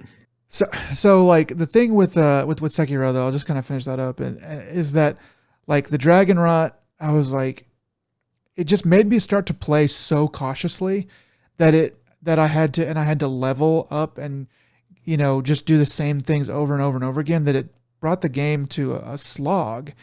With this game, I think that they've like this like Elden Ring, to me, is them kind of admitting that Sekiro was a bridge too far. That some of the things I did in Sekiro were like, yeah, we made that game super fucking hard, and really there wasn't really a need to, because whenever I started playing this game, I was like in Sekiro mode. I was like, don't like look around every corner, like make sure you're totally, like just playing super cautiously. And then I kind of loosened up as I realized that the game was not trying to murder me at every second the way it is in Sekiro. But yeah, I think it's better. Yeah, and there probably are some things that could be streamlined and made better, as they are with every game. But I'm enjoying my time with this game. I mean, I would like to put more time in. It's just fortunately I don't have. I'm on the verge of deciding whether or not I want to try to look up builds for stuff, because at this point I haven't actually looked up anything. I've really tried my best. I came into it knowing very little. I've heard a few podcasts talk about it to a certain extent, but whenever they get into spoilers, I've just quickly jumped ahead to the next segment, because I really tried going into this fresh and blind, because this is the first time I've given a really good chance to one of these games. Like I said, Bloodborne was probably the furthest I got into, and that was only like one of the early bosses. And I think I had to get around that spot or beat it or something like that in order to unlock the 2-player mode. And I was kind of trying to do that with the buddy, and the buddy was just kind of like helping guide me a little bit. So I was like, yeah, this isn't bad. I've always respected what the Souls games were. This is by far the most easy barrier to entry. Yeah. It's not by far any, it's still as challenging as ever, but since you have that freedom of running away or running around an enemy, it's just, so that's kind of what I've been doing. I explored a lot. I discovered that the little on the map, you can see a little stone icon in certain areas, and that's where the map fragments are. So what I started doing is I tried running as far as I can to unlock the map, because that's what I do in open world games, is even like the Ubisoft, like Far Cry games or something like that. First thing I'll do is go to the towers or whatever it may be to unlock more sections of the map. And they usually give you, in those games, they give you like a weapon or something, but that way I can see the map and I can have a better understanding of what I'm looking at. And I made it. I only got like the first little part into the red area, like there's a red map spot, and I'm like, yeah, I'm not gonna stay here too long, because I think that's later game. And I got pretty far north, but things were looking pretty devastating. Like I found a sleeping dragon, and I'm like, oh, I'm gonna avoid that spot. I pushed my luck here and there, and luckily you can escape pretty quickly. So yeah, that's just pretty much. I did a lot of wandering, and then a lot of hitting things from afar with my magic, being like, "Oh, I did no damage to you. I'm running away." So that dragon, there's something it's like a dragon, and it's got rocks behind it, right? Yeah, it's like on the northwest part of the map. Yeah. So I went up to that. So that dragon, there's something that's behind it that I needed, and I was actually able to sneak. Like I came up to it and I did like assassin step and walked around to the back, and I was actually able to climb up. And there's like a way into the like the rock formation fortress. Okay. And you can jump up in there, and then you can jump down and grab the stuff. But even with assassin step, it or assassin's approach, that's what it's called, assassin's approach. It woke the dragon up. But I was able to grab the shit and get the fuck out of there. And it was like, I was like, holy crap. Cause I called Torret like right as I got the last of the things, and the dragon was like, oh, what the hell are you doing? And I just bolted, and I was like, I'm sure he's going to take off and fry me, but he never did. So that was pretty cool. Yeah. Have you gone ahead and beat or fought was it the first boss, the first main one, Marguerite or whatever? Yeah, I don't even know where it is. Oh wait, yeah, you have to go castle, to that castle, main, and then go left into it, right? Yeah, okay. Not go north and around it, but go actually into it. Yeah, I just went around. I've been exploring. Just like I kind of went up to it, and I saw a bunch of guys there, and I was like, I'm not gonna fuck with this right now. So I just went on. I probably could though. I think I'm probably at the level where it would make sense for me to do that. I did a bunch of other stuff though. I found some different churches, and I found I don't know, dude. This game is really. I mean, like once I got to that north section, almost to the northwestern lake, I was like, daggum, man, this game is incredible. It kind of just sprawls on forever, and there's always something kind of going on. It's really well made open world. I mean, people are saying that this is the game of the decade, and I think it's a little early because it's only 2022, but I think that there's definitely a pretty good chance that it's going to be, the game of the decade, at least the generation. Maybe. I think I don't know if that's I can't quite say for sure if that's accurate, but I do think the game is really well made. I think it's pretty awesome. I luckily didn't. I'm playing on PC, and I didn't have that jank that a lot of people were talking about. Though there hadn't been any real patches that I've noticed, because, or at least that Steam didn't say I had a patch update or anything like that. So, but I'm also playing on a monitor with that it's not a G-Sync, but a FreeSync monitor. So that's probably helping with any of the frame drops, dips. So that could be the reason why it's a smoother gameplay experience for myself. Well, I've been playing since day one, and the early part of the game was pretty fine for me. But then after about 2 hours getting into some different areas and stuff, it did start to stutter and do some kind of a I'll call it a short freeze, where it like stops for probably 2 seconds, 3 seconds, and then it snaps forward. But they did. I know I saw one patch come through on mine, and I think there's been 2. So you might have downloaded it a little bit after they did some of those patches. But so yeah, I've had a good time with it. I'm playing on high settings. I could probably push it to like some higher than that due to the ultra settings on some of them, but I just figured high settings is good enough for. I'm only playing on a 1440p. That's another thing is I'm playing on an ultra wide or 34 inch, so 3440, but it doesn't recognize it.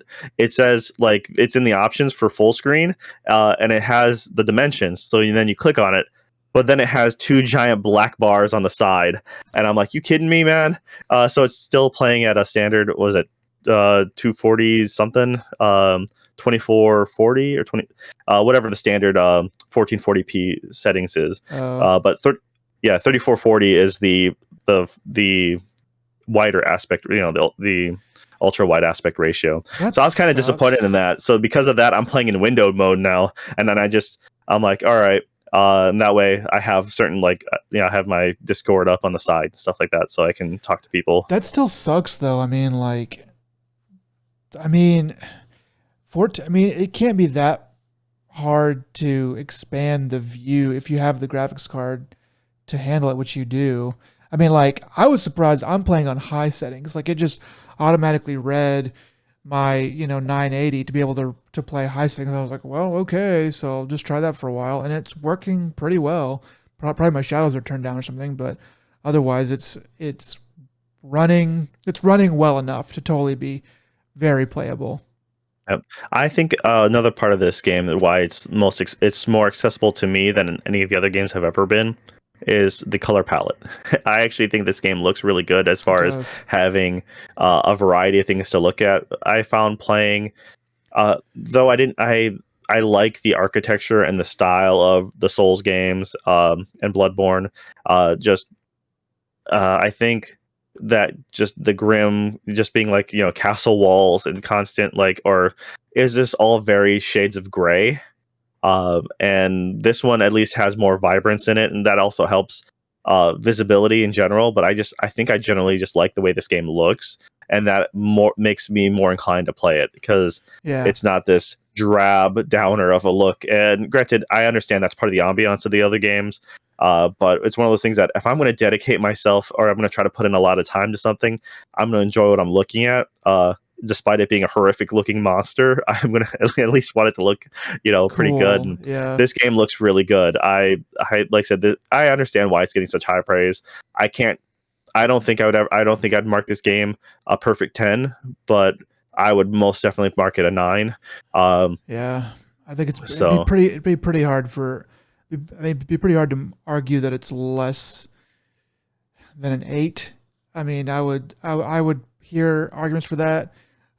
Just playing through what I've seen, and then especially what I've heard. I mean, I'm probably gonna be playing this game all year because I don't think I'm gonna get close to beating it anytime soon. They're saying it can be beaten in 50 hours. Uh, I'm not good at this game, so I think it's probably gonna take me 60 or 70, and just a couple hours a week, over the rest of the year before I'm actually able to get to a point where I could beat it. I think. yeah, I think I'm gonna. I don't know if I'm. I don't know what level requirement you're recommended for that first major boss. So, I'm. I'm going to go ahead and like try it pretty soon. I think, and then depending how that goes, either way, if I succeed or not, I might end up. If I want to stick with the game, I might have to actually start looking up some tutorial builds or finding better items because I'm having a bit of a hard time finding my character's all intelligence based. So I know there's some really good stuff out there. But I have specifically tried not to find that. Yeah. Like do a tutorial guide. But there's so many people who have good videos up. So I'm kind of curious. I mean, But also there's a lot of farm builds apparently or something like that. I know I heard Giant Bomb mention in the Redland, which I did not. I got stepped into, and I'm like, nope, I'm out.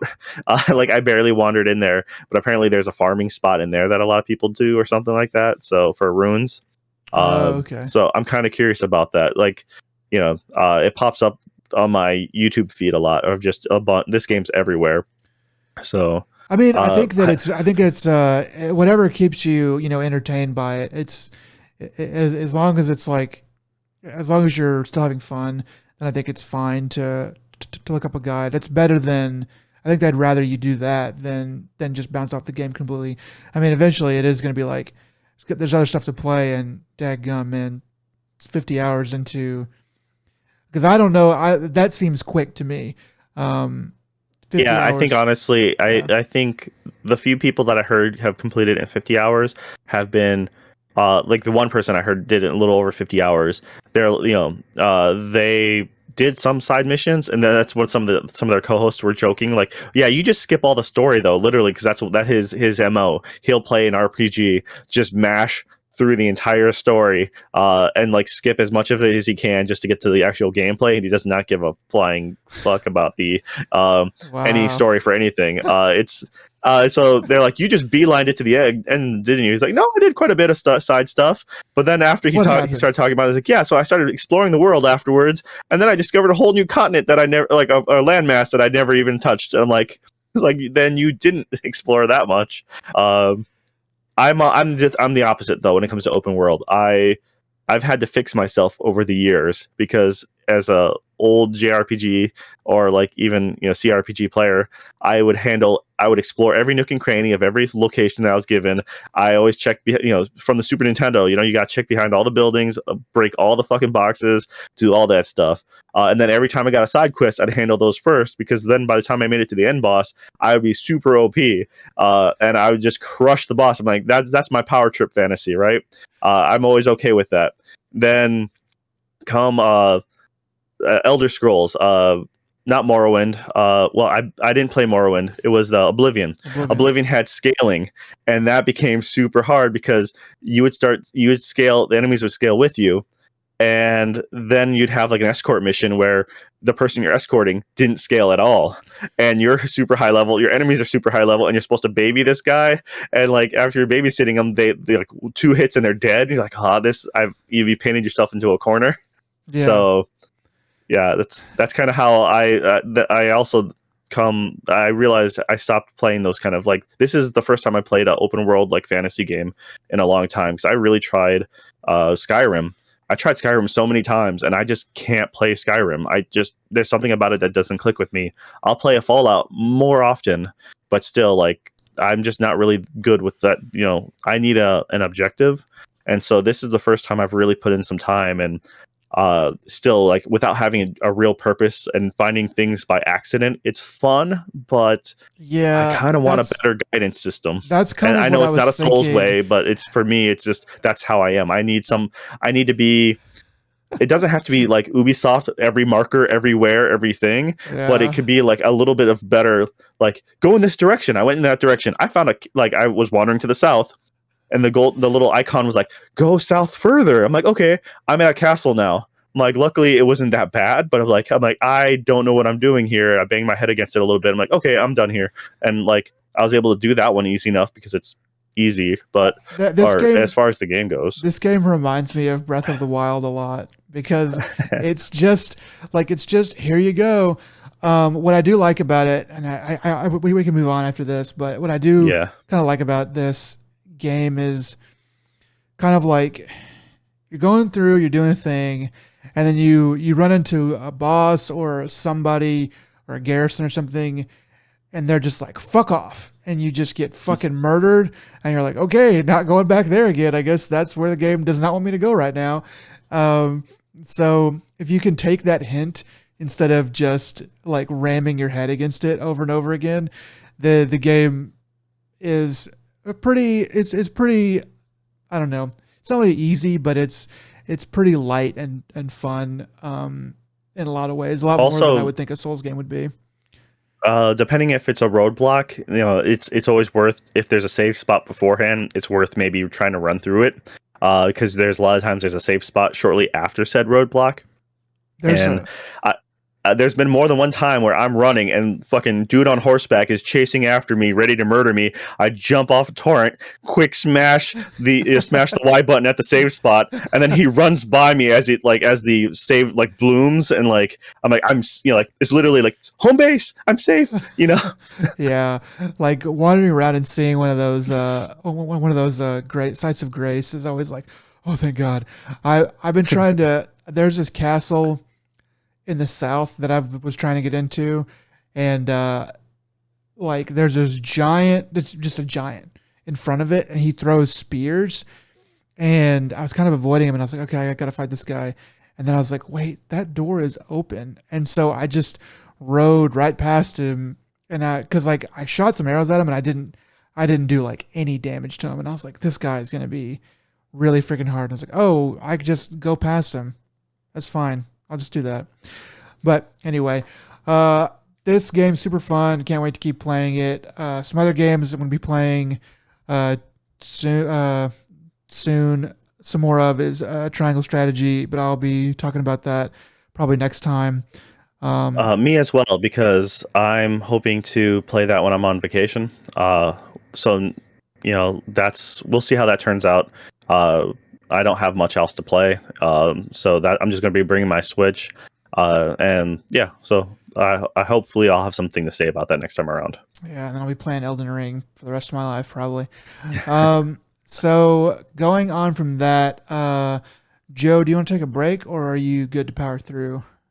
Yeah, let's take a quick break. Okay, cool. We'll be back in just a second. Okay, and we're back. So next we're going to dive into the news. So there's a couple different things going on. Tell me about this first one here, Joe. Okay, so we have here, Amazon has, it's been confirmed that they're making a God of War TV series. And the little information I got from it was essentially they're going to be, it's supposed to be produced by the same team who did The Expanse. And that's good, that's promising, I guess. I like The Expanse. At least I watched the first couple of seasons before it got moved over from Sci-Fi to Prime, and I would like to get back to it. It's a little slow in the start, but it does, like, I always praise any media for doing proper world building and Yeah. kind of having The Expanse did a really good job of setting up their society and language and stuff like that, and without having to forcibly feed you the this is the society, this is how it works, and like you had to pick it up on from context clues a little bit better. Uh, and it was really interesting. So the fact that they're doing a God of War, I mean, I kind of have mixed feelings about that.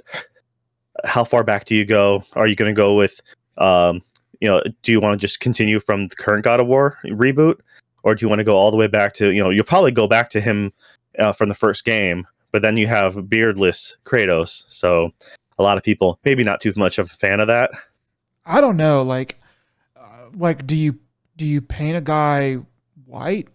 I mean, do you like? Because I think you do, because he's pale for a reason. Have you ever played the original God of War games? not in many years. Wouldn't remember Okay. anything. So the reason why he's, well, slight spoiler, but not really, is the reason why he's that ash color is because he was tricked into murdering his wife and kid. By he served Ares, fought valiantly for him, and then Ares tricked him into essentially murdering his family. He made them see like the enemy, and as his village burned to the ground, their ashes essentially. Oh yeah, They marked him. So that's why he's pale. I do kind of remember that. Yeah, then The Ghost of Sparta or something like that. I think they originally called him. Then you would need to do that. I don't know how that would look, but I guess they would probably figure out a way to make it look good. I don't know. I don't think it's that difficult, man. It's I think you'll be able to do it quite all right. It's not makeup's really good. You can make do a lot of good simple things. It doesn't have to be a bright white. It's just like an ashy mixture. The question is, who would you have playing Kratos? So I don't know, because they'd probably have to be bald, right? I figured, honestly, my safe bet is go with the voice actor for the current God of War, for current Kratos, Christopher Judge. He's the actor from Stargate, who played Telik. He was the alien with the crest on his forehead. Yeah. So I think him playing Kratos, he's already the voice, so he has that gravitas, and I think he can play a very good angry man. Yeah, I mean, they could probably do it like that. That would probably work. I don't know. It would I figure they'd probably want somebody pretty big, pretty large human being to play that role. I don't know. That guy's probably pretty large, but he's 6'2". That'd probably be, according to IMDb. It'd probably be enough because you could surround him with a little bit, shorter other actors, and it'd be fine. 6'2" I heard someone else say Batista, and I was just like, yeah, but Batista's a little short in my opinion. Like, but he has the right. You can already color him up. I mean, he's Drax already, so I mean, going from green to gray. Yeah, pretty much gray to gray. Honestly, like a darker gray to a lighter gray. Yeah, he would work pretty well too, but he probably isn't quite imposing enough, at least in some ways. But yeah, I mean, we'll see. Like, I think it's good. It's a good thing to try. I'm not sure how interested I would be in it, but we'll see how it shakes out, I guess. Yeah, so that's the first bit there. The second bit I alluded to earlier with some of the games trying to been playing. So Chocobo Grand Prix. So this just kind of happened where, uh, from what I've heard, they sent out review demos and then had people like talk about it and like, okay, so it got their scores, and then afterwards they went ahead and announced, guess what? If you want to unlock new characters, you have to pay. Um, and there's a screenshot from a Twitter account from the UK showing like this is the £40 game, and then you have to do microtransactions to boot. To me it looks like a gacha style roulette thing where you pay your gems to potentially unlock, but it could just be buying those characters straight out. But you can buy characters like Cloud and Squall, Final Fantasy 7 and 8. Yeah. Which in the original Chocobo racing game, those were unlockable characters. Right. You literally had to beat the game. I forget if there were certain rules, like you had to beat it so many times, but I know if you beat the game, you'd unlock them. Because I know if you beat it with everyone, I think you'd end up unlocking like the High Wind, like you'd Sid essentially. But the ship was super tiny, and it was like the fastest thing ever. It was pretty much a cheat vehicle, and it's super fun. So I really liked the original game, and so I was kind of really stoked that this game's coming out. I found it weird that you can go to Nintendo's website and download the Chocobo GP Lite, which is a free-to-play version game. And now understanding that if it's playing off this kind of like mobile idea, it's like a partial game where it doesn't have all the full characters or full courses. And then it's just a good demo essentially, and then lets you get interested and buy the full thing. But to pay for this game and then all of a sudden have you pay for a bunch of more characters right off the bat, especially since they were originally the free characters, it's kind of shitty. And especially if it's a gacha style game, a random lot like loot box, then that's extra scummy. But I'm hoping that just buy those characters outright, and it's not the best solution, but at least it's better than having it randomized. Yeah, so that kind of sucks. I mean, it's kind of the way that they're, what do you call it? It's kind of the business model nowadays, but it still kind of sucks. They're making people pay.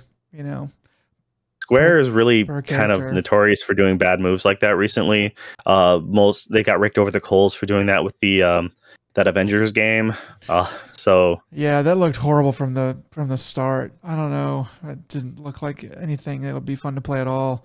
But so I don't know. Yeah, but as far as I was very curious and positive. Like I was leaning into like being interested in this game, and now I'm going to take a step back and maybe wait for everything to flesh out first. Hopefully, if there's enough backlash, maybe they'll change their mind or some crap, or they'll come out with a complete edition, and then I might pick it up. But honestly, I was going to give it a shot. Now I have other things to spend my time on, like Project Triangle Strategy or just Triangle Strategy.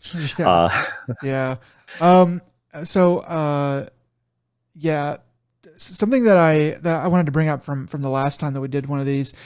Last time in the news we were talking about Chrono Cross, the remake or the remaster, and the problems with the faces. So I had not seen what they actually looked like at the time that we were bringing it up. And in editing the podcast, I went and looked it up and kind of showed it. And I was kind of looking at it, and I was like, I think I like the new faces more. I mean, they're like a thinner face. They're more streamlined. I felt like the one from Kid and from Surge were kind of scrunched in the old versions, and I was kind of like, because when I looked at the article, I just saw some pictures first, and I didn't know which ones that they belonged to, and I was like, oh yeah, the old ones look way better. And then I was like, wait, no, that's the old one and that's the new one, and the one I thought looked better was the new one.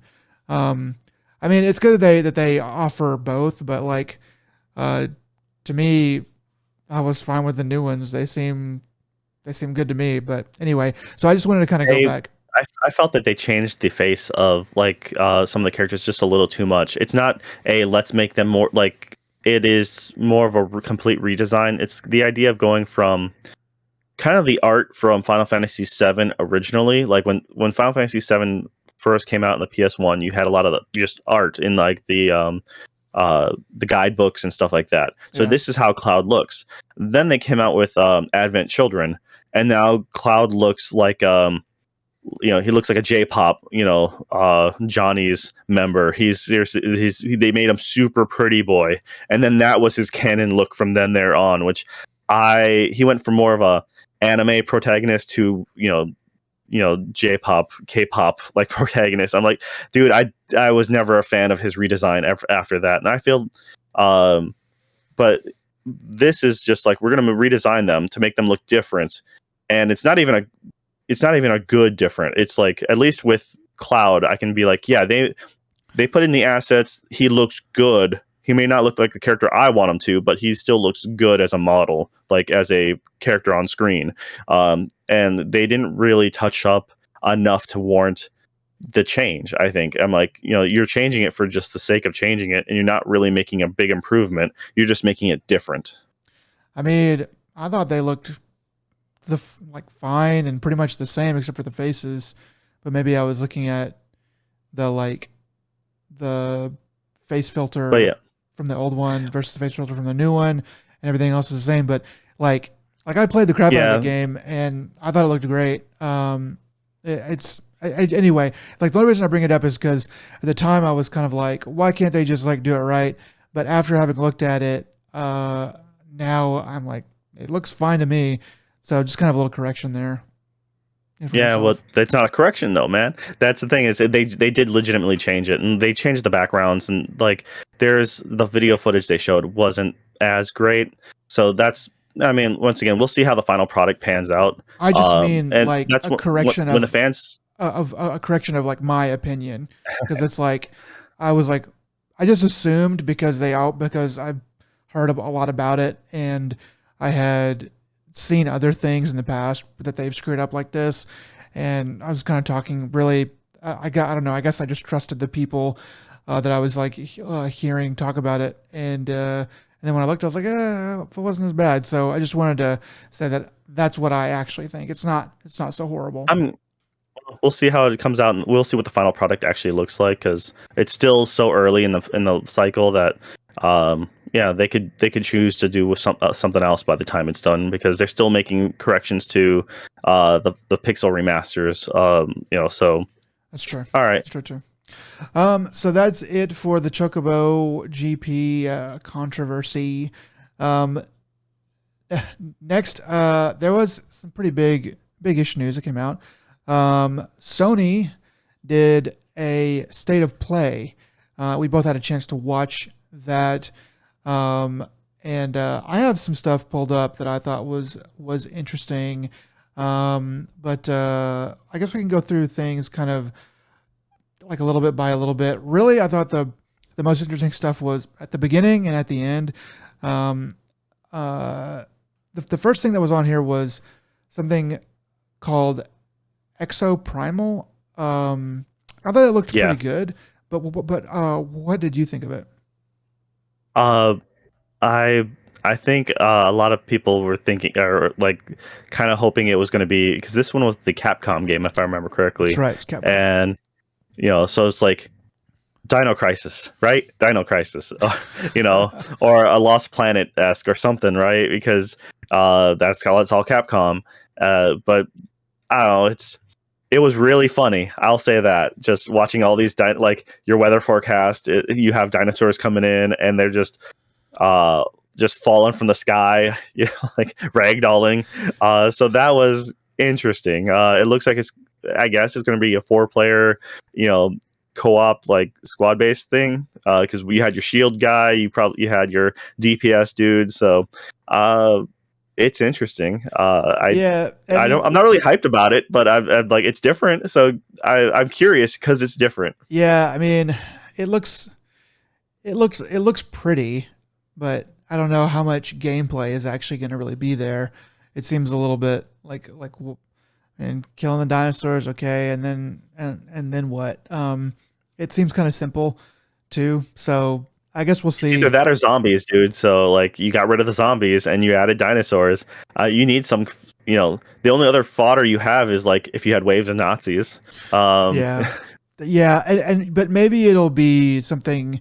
I'm sure it's not gonna be this good, but like when Devil May Cry 5 came out, or it was about to come out, I was like, this is gonna be just not good. But then people were like saying this is pretty good, and then when I finally played it, I was like, okay, this game is pretty cool. I really like this a lot. Maybe it'll be kind of like that, where it's more of a surprise.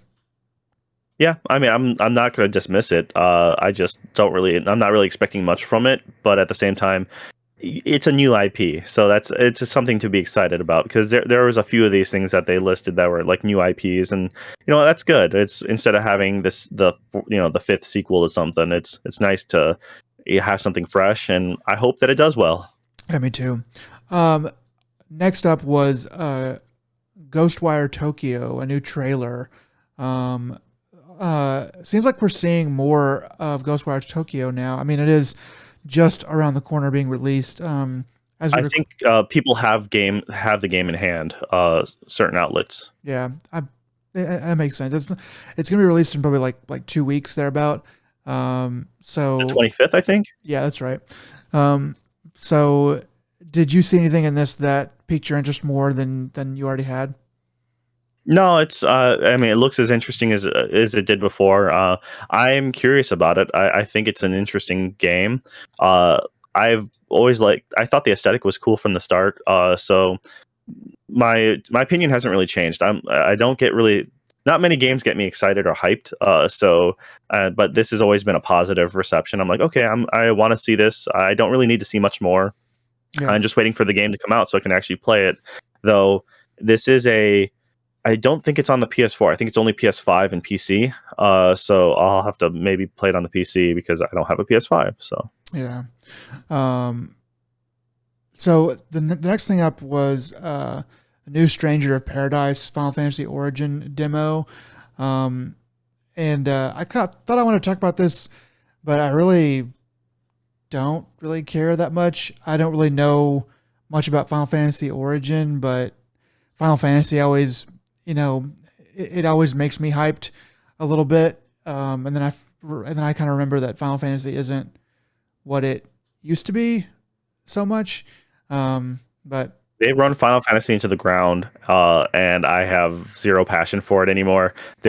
Nothing will get me hyped with Final Fantasy anymore. Like, I don't know. Since the remake of Seven was good, but like stretching out the Hobbit series into three different things. There's no reason to stretch out Seven as much as they are. Coming from that team, Seven's never going to come out because it's like you can't get Kingdom Hearts to ever fucking come out and finish. I don't care about this Final Fantasy game. I think this is the Chaos one in the original trailer where they're just yelling out Chaos all the time and they look like they were dressed from like Abercrombie and Fitch. So I don't care. I yeah, give zero fucks about this game. So yeah, that's my opinion. okay, that's fine. Some of these next ones, I don't really have much to talk about with them, but we can kind of list them out. Um, there's another Forspoken trailer that came out. The only thing I have to say about this game is that as I kind of look at it more, it looks empty to me.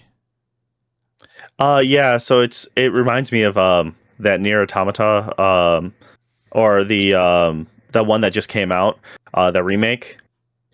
So it kind Oh, of because you have this open landscape, but it's not really filled to that much.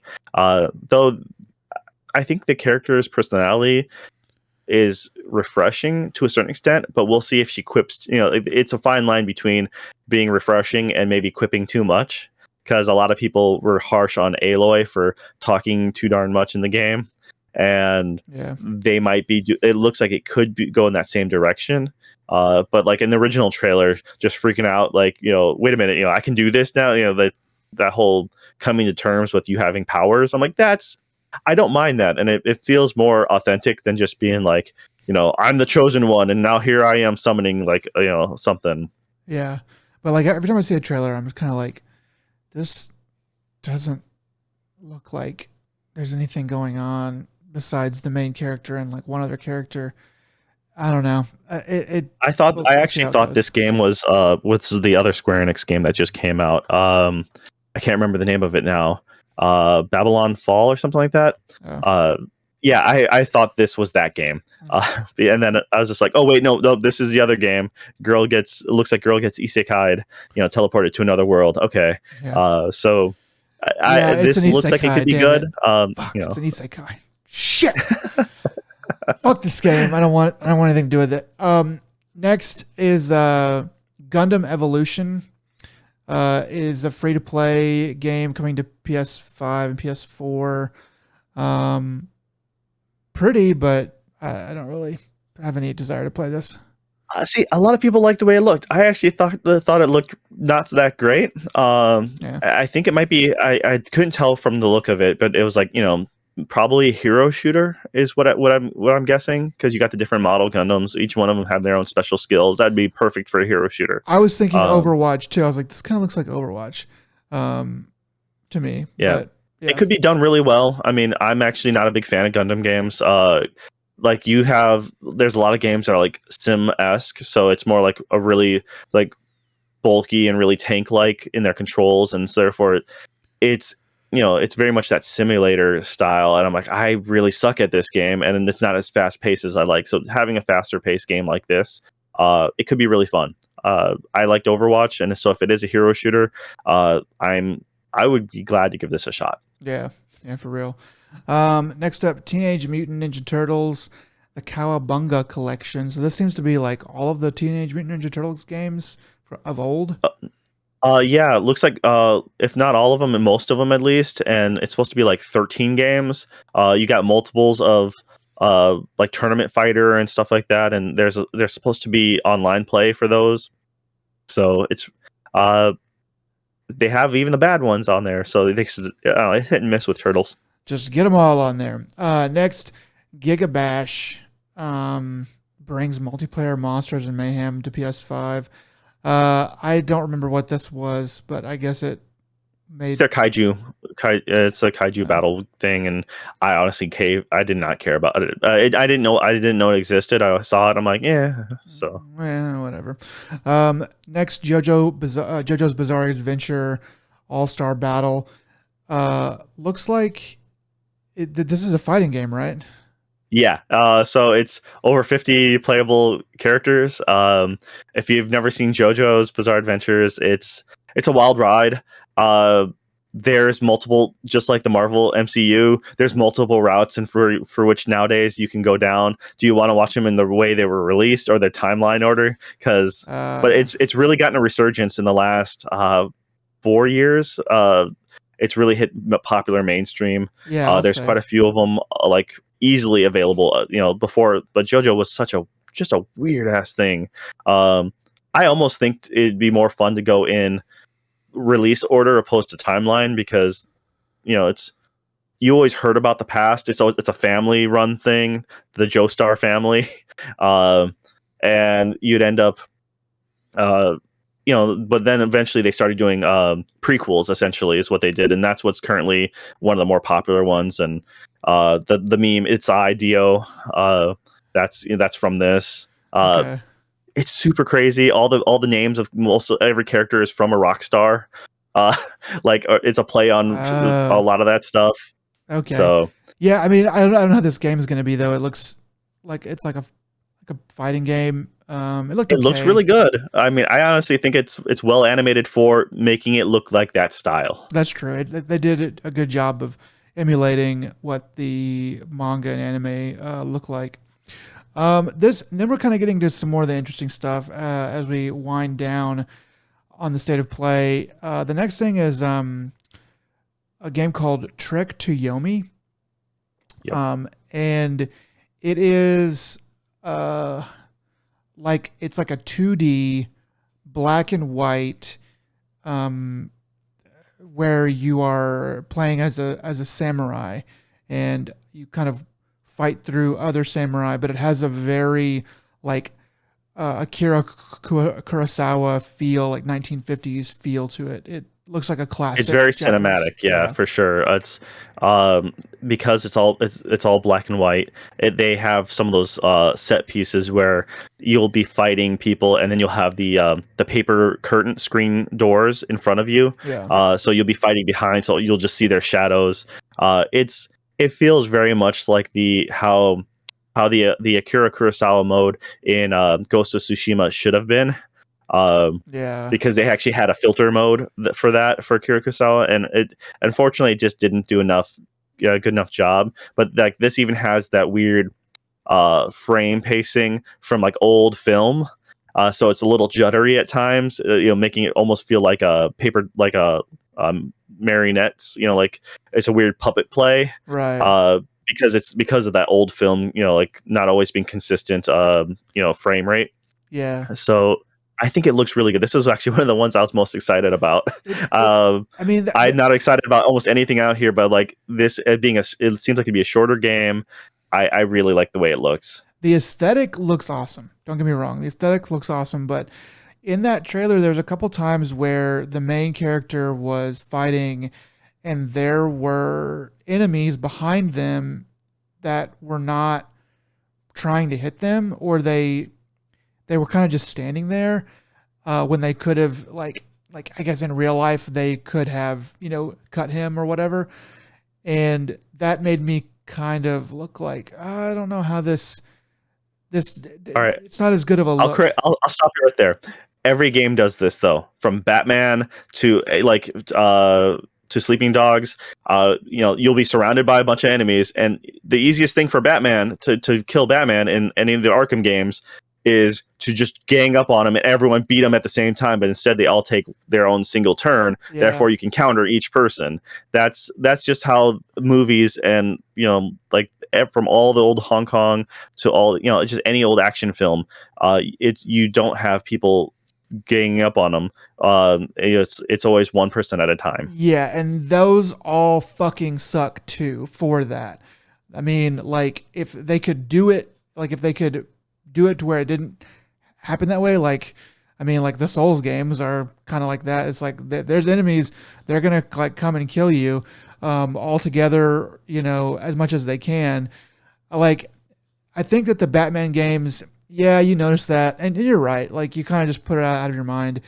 I think they do a little bit better job than because of the camera angles. You can kind of ignore it more. But the way that this was shot, it was just so very painfully like obvious to me, and I just If it's done in a traditional one hit kill kind of mentality, I think it's done appropriate because because everyone's afraid to take that first step and it's ready to engage, and that's how that it was always done back then as far as the film goes. Because you only have it's like the Bushido blade. It's the old PS1 game. They did it right where one or two hits and you're dead, and that is it for that fighting game. Those rounds could go super quick if you don't block or you don't parry well enough. And that's kind of how it would be. So I honestly yeah don't think, this and just being a fan of old film, and I think it's done very well. this stuck out to me. Everything else looked great. That that stuck out to me. There were two instances where I was like, that kind of looks a little bit odd. But we'll see how it goes. It's at least going to be something that'll be good to give a try. Next is Returnal, a DLC, and I know you said you were a little bit excited about this. Yes. So unfortunately, I don't have a PS5, so I haven't been able to play the base game. But Housemark, if I remember correctly, they're the ones who do this. They make great, arcade games, shooters and such. But this is one of the games that everyone sung praises last year for, and I am really interested in getting my hands on this. But now one of the big things is they're doing DLC with the update 3.0, and they're going to be adding co-op, and that sounds really fascinating. I bet they're going to be able to interweave that with the story. I still don't know almost anything about the story because I've purposely tried to keep myself in the dark. just because I really want to get into this. It's my style game. Yeah. I've said already on this one before that I like the shoot 'em ups and the bullet hell style, and that's exactly what this is. So to play with a friend, I always find that really much more entertaining. So, and I think they're adding a survival mode as well, which that part I don't really care about.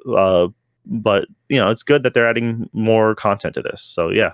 Yeah, that's gonna be pretty cool, I think. The last two were the Dialfield Chronicle. This had an interesting art style, but it also seemed kind of like, I don't know. I didn't know how good this would actually be. It's their response to triangle strategy, is Yeah, my it feels opinion. like that. Granted, it's obviously depending on when it comes out. This had to have been in the works for a while because this is supposed to come out, I think, this year sometime. Uh, it's supposed to come out in 2022. So that means they've been working on it for a while, but so people have also known about Project Triangle Strategy for a bit. So I mean, it could be really good. I tactics games are really hard for me to get into. This is going to be the first time. Triangle Strategy is going to be the first time I get into it. One of them since the remake of Final Fantasy Tactics, the War of the Lions, on the PSP. Oh yeah, yeah. Like yeah, this has an interesting art style, and then it is like tactics, but it seems a little bit more maybe seems a little less turn based. It seems turn based, but it also seems like, I don't know. It looks like a mix between this and Valkyria Chronicles, which was the Sega game. So if you ever played that one's kind of a tactics based game where it was third person. And you had, when you moved your characters, your enemies moved, or actions were in real time. So as you're running across the field, that one was more of a World War One setting, and so your enemies would be shooting at you as you're running across, and then you take cover behind a tree, and then you'd be able to then set up your line of attack. But as so you had that both tactical setup but also real-time element to it, which was unique, and so it looked like a cross between that and your traditional tactics game. So but it had more of that art style of Final Fantasy Tactics or Project, or Triangle Strategy. I keep on saying Project. Yeah, I think you are kind of right. It does seem like a hey, we're gonna have a Triangle Strategy too, sort of thing. But who is the publisher for Triangle Strategy? Isn't it? It's Square. Square's doing this. So that's why it's like they're taking part of that, like Sony wants their Triangle Strategy, and then they, like I said, they sound like they kind of riffed Sega's Valkyria Chronicles. Is it Chronicles? Yeah, it's Valkyrie Chronicles. Yeah. And yeah, so I guess they're like, Sony's like, well, we want a Triangle Strategy on our system, because right now it's only on the Switch. So Squaresoft's like, sure, we'll throw you guys another game. It's fine. We'll see how it ends up. But the last thing on the State of Play was kind of a resurrected IP to me. The game is called Valkyrie Elysium, and I remember back on the PS1 a game called Valkyrie Profile. I never played it, but I saw it in the store a lot, and I always wondered what it was. But anyway, do you have any experience with that? Yeah, I actually own the first. Well, I own that one, and I think the sequel came out on the PSP. So it's the Valkyrie Profile was a great. It was one of the great JRPGs that came out around the same time as when Square America was making their big push with Final Fantasy VII, Parasite Eve, things like that. Like that's when like this game came out, and it was really good, but then it became really hard to find. I don't know if it was just limited quantities, so it became but yeah, so this is supposed to be some sort of spin-off of that series or that franchise, and I honestly didn't think it looked very good, and I just kind of didn't have any passion for this one. So I'm like, okay, it's out, or they're doing this thing. I didn't hear anyone ever clamoring for another one, and so I was kind of just like a little bit disappointed, I suppose. Yeah, like this, in some ways it looks pretty. It also looks pretty empty. Her face is sort of in that. It's good. It's well done, but there's something about it that just seems a little uncanny valley to me. When they get like really up close on her face, sometimes I don't know. It Maybe just looks really old. I just didn't think it looked that good of a quality to me. it does look like Yeah, a PS3 game, sort of. It does just kind of look empty and open, with like one enemy, like one character and one enemy. The story doesn't seem very encompassing, very, what do you call it? engaging. Engrossing, Yeah. engaging. Um, I guess we'll just have to see what it comes when it comes out, but it it seems like it might be good, but it also seems like it might be really bad. I don't know. Yeah, the way I look, I'm just. I feel that this whole state of play, as from front to back, was just middling. It really wasn't that great. There's a few standout things in my opinion, but they're only the rest of it was just like meh. It's like you had to show it somewhere, I guess, but it's Yeah, obviously like it's cool to see the Ninja Turtles collection, the Cowabunga collection, but there's no way that's going to be PlayStation exclusive. So, that has to be coming out for probably everything. Is yeah, maybe a short-term exclusive, but when you make collections like that, that almost guaranteed to go everywhere. Um, yeah. How yeah. how often do they do these state of plays? Like once a quarter? Oh, dude, I honestly can't remember. It's at least once, like, or twice a year, maybe. I don't remember the last time they did a state of play. But then again, these state of plays haven't been. They're just kind of bare bones. They don't have much fanfare. I think I think it was Jan from Giant Bomb said it best, where it felt like the buffer like the ads between before a movie starts at the theater, and you're about to get a trivia question thrown in there. You Jeez, know, that's rough, man. That's well, pretty because brutal. between each game is like you just got done seeing, this, Yeah. Ghostwire Tokyo, and next coming up is, it's like Stranger of Paradise, Final Fantasy Origins. It's like it really does feel like that. It's very there's no pizzazz. It's There's not a lot of pomp and circumstance to it. You're not really looking forward. These are not things that you're you really looking forward to. you don't really have an MC or nothing. It's just like it's pretty much like just feels almost contractual, like like we have this time slot, there are people are expecting this, so we have to do it because um Nintendo does their directs and stuff like that, Treehouse, so we have to do something. Yeah, so it's honestly it's not that impressive overall. I think there was some alleged hype because they were talking about from our Japanese developers, which has quite a few, but people were hoping that it was going to be like Resident Evil 4 like HD remake, or a proper remake, Right. because that's rumored to come down the road soon. And there was just a lot more hype about maybe Final Fantasy 16 or something, a new proper Final Fantasy game, uh, but unfortunately none of that was there. So Yeah. Well, I mean, I'm kind of glad that they do them, but just because I don't know if I would have even noticed about half of these games, if they didn't have a state of play. But hopefully they'll get something out. I mean, imagine that around the E3 time, if I don't think Sony's going to go, but around the E3 time or maybe a little after, they'll have something with a little bit more oomph to it, with more interesting Sony games. yeah, I think Forspoken was also bumped back. Yeah. So that was supposed to come out in the spring, and now it's bumped back to October 11th. Oh yeah, I So did see that. Yeah, that was a few days ago. That's why I forgot. Yeah, it did get bumped back to October, which maybe that's a good thing. That sounds like it's only a good thing. yeah, for sure. I mean, nowadays I think more people are accepting of prolonging the games because it means a better final product. and more people understand the idea of crunch and not wanting to work these people to death. So that's a good thing.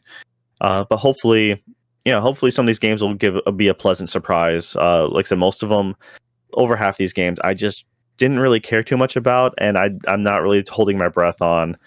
So if they can come out surprising, then great. But if not, then all right. Yeah, I mean, I've kind of got games for each month picked out, like one or two, and I don't think any of these were ones I was looking forward to specifically. Forspoken, sure, but the more I see of that game, the more I'm kind of like, I don't really know how much I really care about it.